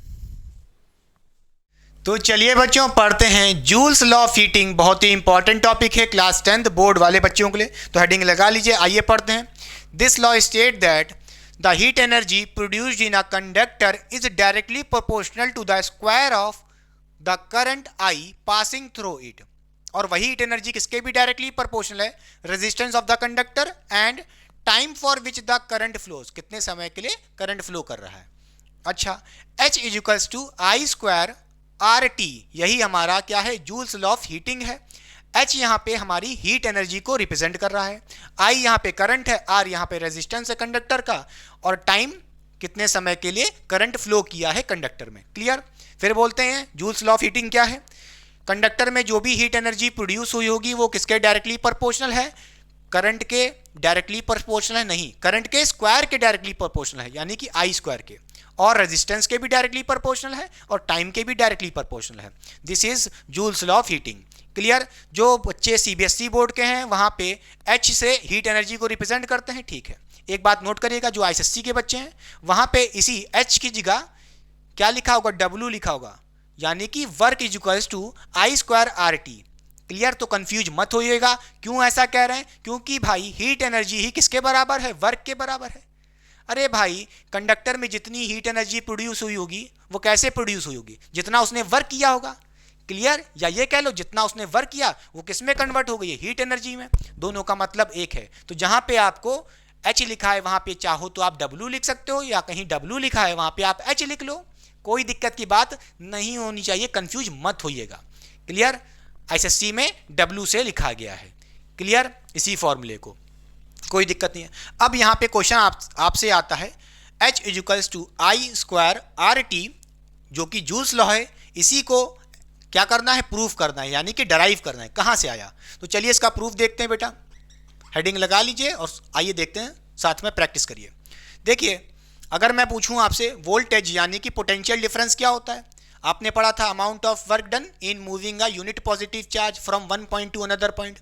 ठीक है, या सिंपल ये कह सकते हैं वर्क पर यूनिट चार्ज, यानी कि W/Q, यही तो होता था पोटेंशियल डिफरेंस, या वोल्टेज कह लो आपके लेवल पे। अच्छा, तो यहाँ से अगर हम पूछें V इक्वल्स टू W की जगह क्या लिख सकते हैं? क्योंकि हमें पता है सीबीएसई बोर्ड में W यानी कि वर्क को किससे रिप्रेजेंट कर रहे हैं? हीट एनर्जी से, उसका मतलब वही है। क्लियर? क्योंकि वर्क किसके बराबर होगा? अरे हीट एनर्जी के बराबर होगा, यानी कि W की जगह क्या लिख सकते हैं? H लिख सकते हैं, खत्म बात, H/Q हो जाएगा। क्लियर? अच्छा, तो मैं पूछूं यहाँ से H क्या होगा? H हमारा क्या हो जाएगा? Q इंटू V हो जाएगा, यानी कि हम कह सकते हैं यहाँ से क्या कह सकते हैं? बोलिए, H is equals to QV हो जाएगा, बात खत्म। क्लियर?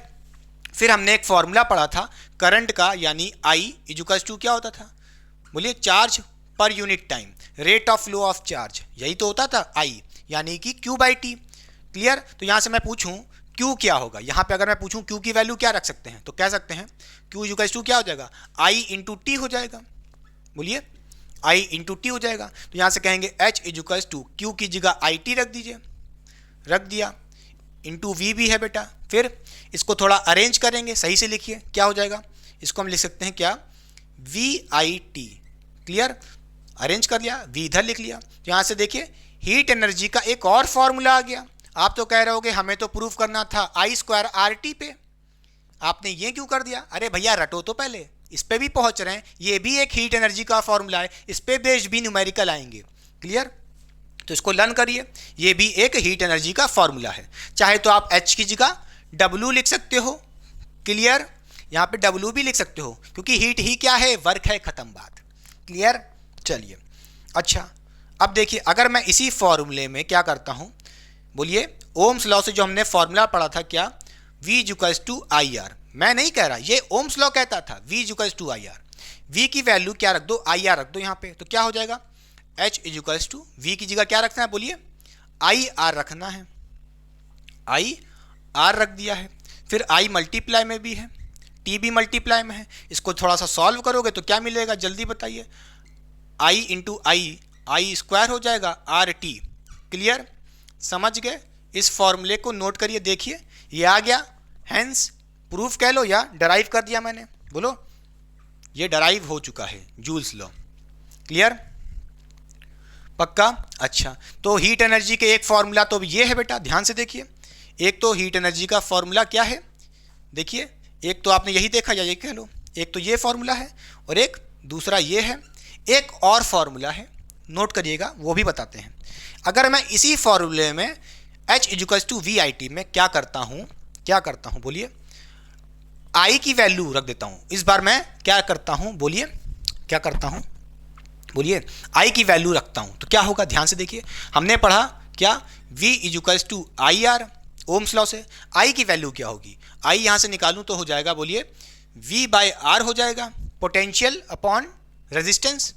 तो यहाँ पे अगर मैं I की वैल्यू क्या रखता हूँ, V/R रखता हूँ, क्या रखता हूँ, V की वैल्यू, सॉरी I की वैल्यू रखनी है ना, छी गंदा हो गया, चलिए क्या रखना है, I की वैल्यू V/R रख देते हैं इसी फॉर्मूले में, तो क्या होगा, ध्यान से देखिए, H = हो जाएगा, बोलिए V, I की जगह V/RT हो जाएगा। ठीक, फिर इसको जब सॉल्व करोगे तो थोड़ा क्या हो जाएगा, H = V² हो जाएगा। तो इस फॉर्मूले को भी हीट एनर्जी के निकाल के रखिए और याद करिए। ठीक है, ये भी हमारा हीट एनर्जी निकालने का एक और फॉर्मूला है। ये फर्स्ट फार्मूला, सेकंड फार्मूला और ये थर्ड फार्मूला, तीनों फार्मूले अपनी अपनी जगह यूज होंगे। क्लियर हुई बात की नहीं, पक्का ये वर्किंग समझ में आई, यही इंपॉर्टेंट है, रटिए मत। क्लियर, जहां जहां पे H लिखा है SSC वाले बच्चे W लिख दे, बात खत्म, वही वर्क है, हीट एनर्जी ही वर्क है। क्लियर, बोलिए समझ गए। अरे भैया हीट एनर्जी निकालने को कह रहा है, या कह लो वही मतलब है क्वेश्चन में, W निकालने का मतलब। क्लियर, चलिए फिर से बता देता हूं कौन कौन से फॉर्मूले आपने याद करने हैं। एक फॉर्मूला तो आपको क्या याद रखना है, H = VIT, एक फॉर्मूला क्या है, दूसरा I² RT बेटा, और यही वाला जूल्स लॉ है, यही वाला जूल्स लॉ है, जूल्स लॉ ऑफ हीटिंग। और एक और है क्या, V²/RT। क्लियर हुई बात कि नहीं। ये सारे फॉर्मूले पहले तो नोट करिए ईमानदारी से और मन में याद रखिए। जो बच्चे ISSC बोर्ड के हैं वो H की जगह क्या लिख सकते हैं, W लिख सकते हैं। बोलिए क्लियर, क्लियर, सॉल्व करिए, कॉपी करिए, मैं साइड हट रहा हूँ, फिर नया टॉपिक पढ़ते हैं। तो चलिए बच्चों पढ़ते हैं नया टॉपिक, वो है पावर क्या होती है, आइए समझते हैं। बहुत सी चीज़ें कवर कर ली हैं, तो ये भी टॉपिक कवर कर लेते हैं जल्दी। पावर क्या होता है, रेट ऑफ डूइंग वर्क, यानी कि वर्क किस रेट से डन हो रहा है, किस रेट से वर्क डन हो रहा है। यानी कि हम कह सकते हैं पावर = क्या होता है, बोलिए वर्क अपॉन टाइम होता है। बेटा रटो मत, ये फॉर्मूला कहाँ से आया, खुद सोचो यार। रेट ऑफ डूइंग वर्क, किसी के आगे रेट लिख जाए तो उसको टाइम से डिवाइड कर दो, तो वर्क अपॉन टाइम क्या होता है, पावर होती है। जैसे आपने पढ़ा था rate of flow of charge, यानी कि Q/T क्या होता था, करंट होता था। क्यों रटते हो यार फॉर्मूले को या डेफिनेशन को। चलिए समझ गया। यहाँ से पावर क्या होती है, P यानी कि पावर = W/T बेटा, वर्क अपॉन टाइम। क्लियर हो गई बात। देखिए पावर की जो यूनिट होती है SI वाली, वो वाट होती है। अच्छा, तो यहाँ से अगर मैं पूछूं कि 1 वाट किसके बराबर होता है, तो ध्यान से देखिए बेटा, अगर मैं वर्क को किस में रखता हूँ, जूल में रखता हूँ, किसमें, वर्क एनर्जी को एसआई यूनिट उसके जूल में रखता हूं और टाइम को किस में रखता हूं, सेकंड में रखता हूं। तो यहां से क्या कहोगे, जूल पर सेकंड। देखिए वर्क अपॉन टाइम है तो क्या हो जाएगा, जूल पर सेकंड। तो ये जूल पर सेकंड किसके बराबर आ रहा है, पावर के बराबर आ रहा है, और पावर की यूनिट क्या है, बोलिए वॉट है। क्या है, वॉट है बेटा। इसका मतलब क्या है, हम यहां से कह सकते हैं कि बोलिए 1 वॉट क्या होता है, एक बात नोट करिएगा, बोलिए जूल पर सेकंड। क्या, 1 जूल पर सेकंड। तो नोट करिए एसआई यूनिट क्या होती है, वॉट होती है, या उसकी जगह आप क्या लिख सकते हो, जूल पर सेकंड भी लिखते हो। एसआई यूनिट जूल पर सेकंड है क्योंकि यही तो वॉट है। क्लियर हुई बात की नहीं। अच्छा 1 वॉट क्या है, 1 जूल ऑफ वर्क जब पर सेकंड हो रहा होगा। भाई 1 जूल पर सेकंड का मतलब क्या है, जूल क्या है, वर्क है, वर्क की यूनिट है ना, टाइम सेकंड की यूनिट है, सॉरी सेकंड टाइम की यूनिट है। तो क्या कहोगे, power is said to be 1 watt when 1 joule of work is done per second या इन 1 सेकंड। मतलब तो वही है। तो ध्यान से देखिए कैसे डिफाइन करेंगे 1 वॉट को। Power is said to be 1 watt when 1 joule of work is done in 1 second. खत्म बात, कोई दिक्कत नहीं बेटा। जहां पे मान लो आपसे कोई कह रहा है कि जैसे समझो जरा 5 वॉट, इसका मतलब क्या है, इसका मतलब है 5 जूल का वर्क 1 सेकंड में हुआ होगा, यानी कि 5 joule of work is done in 1 second, या कह लो पर सेकंड। क्यों रटते हो, फील करो दुनिया को, फिजिक्स को। क्लियर, अच्छा समझ गए, कोई दिक्कत नहीं। तो 1 देखिए 5 वॉट लिखो चाहे 5 जूल पर सेकंड लिखो, मतलब वही है, जूल पर सेकंड की जगह वॉट भी लिख सकते हो। क्लियर, चलिए समझ गए, कोई दिक्कत नहीं। अच्छा ये जो फॉर्मूले आप देख रहे हो एच के, इतने सारे 3 तो फॉर्मूले, ये क्यों रखे हैं मैंने, आप सोच रहे होगे, क्योंकि यहाँ पे जैसे एच के 3 फॉर्मूले आए हैं, या वही एच कह लो, या यही हमारा क्या था, वर्क डन था। अरे एच ही क्या है भैया, एच ही क्या है, वर्क है। तो जो लोग एच की जगह डब्ल्यू लिखे होंगे कोई दिक्कत नहीं है, ठीक है। तो 3 फॉर्मूले हमने एच के देखे, या कह लो डब्ल्यू के देखे, वर्क के। उसी तरह पावर के भी देखेंगे 3 फॉर्मूले, कैसे आइए देखते हैं। हमने पढ़ा पावर का फॉर्मूला क्या था, बोलिए वर्क अपॉन टाइम था, ठीक है, कोई दिक्कत नहीं है। अब हम क्या करेंगे, वर्क लिखो, या जो बच्चे कैसे लिखोगे, वर्क की जगह एच लिख सकते हैं कि नहीं लिख सकते हैं, लिख सकते हैं, हीट एनर्जी लिख सकते हैं, कोई दिक्कत नहीं है। फिर यहाँ से हम क्या कहेंगे, देखिए इस एक बार हम एच की वैल्यू को क्या रखते हैं, वी आई टी रखते हैं। तो ध्यान से देखिए वी आई टी, अपॉन में टाइम पहले से ही है, तो देखिए ध्यान से ये टी कैंसिल हो जाएगा, तो पावर का एक फॉर्मूला ये बनेगा, क्या, वी आई बनेगा, क्या बनेगा, वी आई बनेगा। क्लियर, पक्का। अच्छा इसी तरह मैं पूछूं पावर क्या है, एच बाई टी है, इस बार क्या रखो, एच की वैल्यू आई स्क्वायर आर टी रखो, ये वाला, ठीक है। पहले ये रखे थे, अब क्या करो, ये रखो एच की वैल्यू, एच की वैल्यू क्या रखनी है, आई स्क्वायर आर टी रखनी है, अपॉन टाइम भी है, बोलिए एच अपॉन टाइम, एच रख दिया अपॉन टाइम, टी से टी फिर मर गया, तो यहाँ से क्या कहोगे, पावर इक्वल्स टू क्या आ जाएगी, बोलिए आई स्क्वायर आर, ठीक है, कोई दिक्कत नहीं होनी चाहिए। अच्छा फिर देखिए पावर क्या होता है, फिर से देखिए एक बार, एच बाई टी होता है, बोलिए एच बाई टी होता है, इस बार एच की वैल्यू क्या रख दीजिए, V square T upon R, क्या रख दीजिए, V square T upon R, ठीक है। एक टी पहले से डिवाइड में नीचे, बोलिए एच बाई टी कर दिया, तो टी टी कैंसिल हो गया, क्या बचा, फॉर्मूला हुआ पावर का, बोलिए वी स्क्वायर बाय आर। तो यहाँ से देखिए पावर का एक और फॉर्मूला आ गया, वी स्क्वायर बाय आर बेटा। क्लियर, पक्का, समझ गए, पक्का, कोई दिक्कत नहीं होनी चाहिए। जो बच्चे एच की जगह यहाँ पे डब्ल्यू लिखे थे, तो यहाँ पे डब्ल्यू की जगह रखते जाते V I T, I square R T. Clear, समझ गया। अच्छा तो जैसे हमने यहाँ पे एच के 3 फॉर्मूले देखे, पावर के भी 3 फॉर्मूले मिल रहे हैं, ठीक है। बोलिए इन फॉर्मूले को नोट करिए, पहला फॉर्मूला ये है, दूसरा फॉर्मूला ये है, तीसरा फॉर्मूला ये है। कौन सा फॉर्मूला कब लगेगा वो तो आपको सोचना पड़ेगा, समझ गए। जैसे आपको पोटेंशियल दिया है, करंट दिया है, तो दोनों का मल्टीप्लाई कर दो, पावर के बराबर हो गया। अब करंट दिया और रेजिस्टेंस दिया, तो ये वाला फॉर्मूला लगाना, power is equals to I square R. क्या पता आपको पोटेंशियल और आर दिया है, तो ये लगाना, समझ गए। कॉपी करिए, साइड हो रहा हूं पहले, चलिए।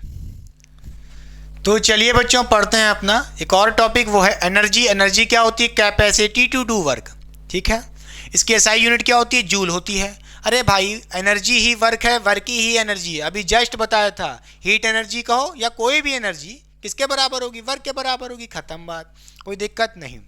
तो ये यूनिट वर्क की क्या होती है, जूल होती है, तो एसआई यूनिट ऑफ एनर्जी भी जूल होगी, खत्म बात। क्वेश्चन यहाँ पे ये नहीं आता है, क्वेश्चन यहाँ पे इसके कमर्शियल यूनिट ऑफ एनर्जी, हमारे पास एनर्जी के कमर्शियल यूनिट वाले दो टाइप ऑफ एनर्जी होती है, एक होती है वॉट आवर एक यूनिट, और एक होती है किलो वाट आवर दूसरी यूनिट होती है। दोनों कैसी हैं, कमर्शियल यूनिट हैं एनर्जी की। तो अगर मैं पूछूं व्हाट इज वॉट आवर, बोलिए क्या कहोगे? तो देखिए यहाँ से हम कह सकते हैं 1 WHR, इसको मुझे जूल में लाना है। इसकी जो ये 1 वॉट आवर कमर्शियल यूनिट है, इसकी क्या वैल्यू होगी जूल्स में। क्लियर? कैसे लाएंगे एसआई यूनिट में, जल्दी बताइए। यहाँ से हम क्या कह सकते हैं 1 वॉट आवर, भाई वॉट आवर, वॉट की जगह क्या लिख सकते हैं बोलिए, जूल पर सेकंड लिख सकते हैं, यानी कि J अपॉन सेकेंड, जूल पर सेकंड। अरे वॉट क्या था अभी जस्ट आपने देखा, 1 वॉट कितना होता है, जूल पर सेकंड, हाँ या ना, अभी देखा था आपने 1 जूल पर सेकंड। फिर इनटू क्या है, आवर है, तो आवर को किस में लाना होगा, सेकंड में, एसआई में लाना है। तो आवर के लिए 60 × 60 कर दिया, सेकंड में का हो गया, सेकंड सेकंड कैंसिल हो गया, कोई दिक्कत नहीं। फिर यहाँ से शेक हैंड हो जाएगा, कितना 60 × 60 कितना हो जाएगा बोलिए, 3600 आ जाएगा जूल में। तो यहाँ से कह सकते हैं 1 वॉट आवर कितना होता है बोलिए, 3600 जूल के बराबर होता है, खत्म बात। क्लियर? बोलिए 1 वॉट आवर, ये याद करिए। क्लियर? क्वेश्चन ऐसे आएगा जैसे आपसे कह देगा कि 2 वॉट आवर कितना होगा, तो कुछ नहीं करना है, बोलिए इसी वैल्यू को क्या कर दीजिए, मल्टीप्लाइड बाय 2 कर दीजिए, तो जूल में आ जाएगा। कोई आपसे पूछे 2 वॉट आवर कमर्शियल यूनिट को एसआई यूनिट में कन्वर्ट करो जूल में, तो कैसे करोगे, 2 × वॉट आवर, वॉट आवर की वैल्यू कितनी है बोलिए 3600 जूल। सॉल्व कर लेना इसको, बस अपना आंसर आ जाएगा। क्लियर? ऐसे क्वेश्चन आ सकते हैं। जैसे मैं पूछूं किलो वाट आवर क्या होती है, तो कुछ नहीं, यहाँ से कहोगे 1 kilowatt hour, KWH short form में लिखते हैं इसको ऐसे। क्लियर? तो बस सारी वैल्यू को खोल दो भाई, के क्या है यहाँ पे, किलो, किलो का मतलब होता है भैया 1000 लिख दिए, लो। फिर इनटू W यानी कि वॉट, वॉट क्या होता है जूल पर सेकेंड, इनटू आवर, आवर क्या होता है बोलिए, किस में रखेंगे इसको, सेकेंड में रखेंगे इसकी वैल्यू को, तो आवर की जगह 60 × 60 सेकेंड, सेकेंड सेकेंड कैंसिल हो जाएगा यहाँ पे। अब देखिए ध्यान से सॉल्व करिए जरा, तो यहाँ से कहोगे 1 किलो वाट आवर कितना हो जाएगा बोलिए, क्या बचा, जूल बचा ऊपर, 60 × 60 कितना हो जाएगा बोलिए 3600, 3 0 ये भी हैं, 1 2 3 और लगा दिए, जूल भी बचा है, लिखे रन दिए। ठीक, अब इसको थोड़ा सा सही करना पड़ेगा, या तो ऐसे याद कर लो, बहुत सारे जीरो लग रहे हैं ना, तो इसको 10 की पावर में चढ़ा लो। कैसे? यहाँ से कह सकते हैं 1 किलो वाट आवर क्या हो जाएगा बोलिए, यहाँ से हम लिख सकते हैं 3.6, क्या 3.6। ध्यान से देखिए, हम अपने पॉइंट को कहाँ लाना है, 1 digit, 2 digit, 3 digit, 4 digit, 5 digit, 6 digit, हम 3.6 पे लाए हैं, पॉइंट को यहाँ पे लाए हैं 3 और 6 के बीच में। तो इधर से कितनी डिजिट आए हैं, 6 डिजिट आए हैं, तो इसके लिए क्या करना पड़ेगा, 10 की पावर 6 लगा देंगे। जितनी डिजिट लेफ्ट आते हैं राइट से उतनी ही पावर चढ़ा देते हैं, तो 10 की पावर 6 हो गया। क्लियर? और ये जूल में है, खत्म बात। पक्का? बोलिए कोई आपसे कहे कि भैया कन्वर्ट करो 4 किलो वाट आवर को किस में, जूल में, एसआई यूनिट में, तो क्या करोगे भाई, 1 किलो वाट आवर इतना है, 4 किलो वाट आवर कितना हो जाएगा, 4 × कितना 3.6 × 10 की पावर 6 जूल। ये क्वेश्चन आ सकता है, नोट करिएगा, नोट करिएगा ये क्वेश्चन। ठीक है, तो ये था पूरा ओवरऑल कॉन्सेप्ट एनर्जी का, तो कॉपी करिए, साइड हो रहे हैं पहले तो चलिए बच्चों हेडिंग लगा लीजिए, आइए पढ़ते हैं रियोस्टेट। ये अपना लास्ट लगभग टॉपिक है, क्या कह रहा है ध्यान से देखिए। रियोस्टेट हमारी एक डिवाइस होती है, तो ध्यान से देखिए, it is a device of variable resistance, यानी कि ये ऐसी डिवाइस है जिसका रेजिस्टेंस वेरी कर सकता है। आइए आगे पढ़ते हैं। That is it can change the value of resistance, वो अपनी वैल्यू को चेंज कर सकता है। ठीक है, according to the amount of current to be passed through a circuit, ये अपना रेजिस्टेंस की वैल्यू किसके हिसाब से चेंज करता है, किसके हिसाब से, जितना करंट भेजना है सर्किट में, जितना करंट सर्किट में पास करना है उसके हिसाब से ये अपनी रेजिस्टेंस की वैल्यू को चेंज कर लेता है। क्लियर? तो नोट करिएगा, फिर से बोलते हैं, रियोस्टैट एक वेरिएबल रेजिस्टेंस है जो अपनी रेजिस्टेंस की वैल्यू को वेरी कर सकता है, चेंज कर सकता है according to the amount of current to be passed through a circuit. Current कितना पास करना है सर्किट में उसके हिसाब से ये अपनी रेजिस्टेंस की वैल्यू को चेंज कर लेता है। अगर नोट करिए कैसे वर्क करता है, मैं पूछूं, अगर सर्किट में करंट बहुत ज़्यादा भेजना है, अपवर्ड एरो मतलब बहुत ही ज़्यादा भेजना है, बोलिए करंट इंक्रीज करना है, तो ये रियोस्टैट सर्किट में लगा रहता है, वो अपने रेजिस्टेंस की वैल्यू को कम कर लेगा। समझ गए?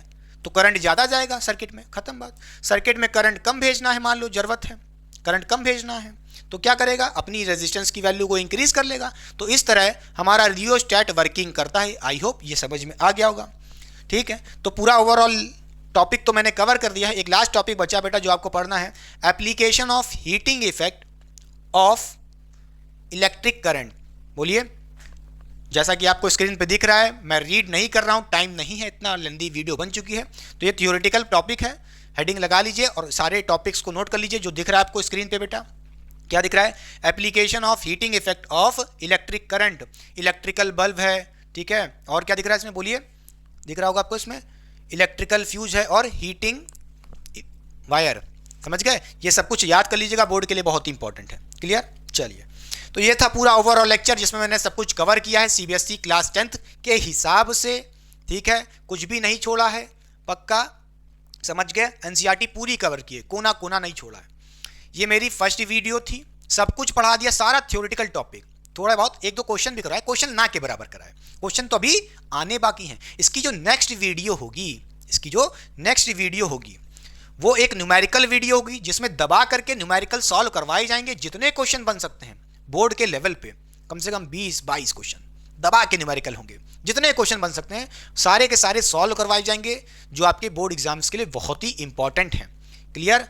तो चिंता मत करिएगा, इस लेक्चर को रिवाइज करके आएगा, उस लेक्चर में सिर्फ जल्दी जल्दी सारे फॉर्मूले दिखाएंगे और आगे क्वेश्चन करवाएंगे, कोई एक्सप्लेनेशन नहीं देंगे। तो इसलिए इस लेक्चर को अच्छे से समझ के आइएगा ताकि वहाँ पे आप समझ पाएँ, सॉल्व कर पाएँ, और नोट्स बना के तब सॉल्व करिएगा, उस वीडियो को देखिएगा। क्लियर? जो बच्चे आईसीएसई बोर्ड के थे उनके अंदर सब कुछ सेम है, टॉपिक अभी तक जितना पढ़े क्लास 10 सीबीएसई के हिसाब से तो पूरा कंप्लीट हो गया है। आईसीएसई के जो बच्चे हैं उनमें क्या बचा होगा, इलेक्ट्रोमोटिव फोर्स ईएमएफ और टर्मिनल वोल्टेज, ये थोड़े टॉपिक बचे हैं, एक दो बस, वो भी आ जाएंगे, कोशिश करेंगे। मगर सीबीएसई वाले का कोर्स कंप्लीट हो चुका है, नेक्स्ट लेक्चर न्यूमेरिकल आएगा। तो चलिए मिलते हैं नेक्स्ट लेक्चर में, पढ़ाई करते रहें, ऑल द वेरी बेस्ट।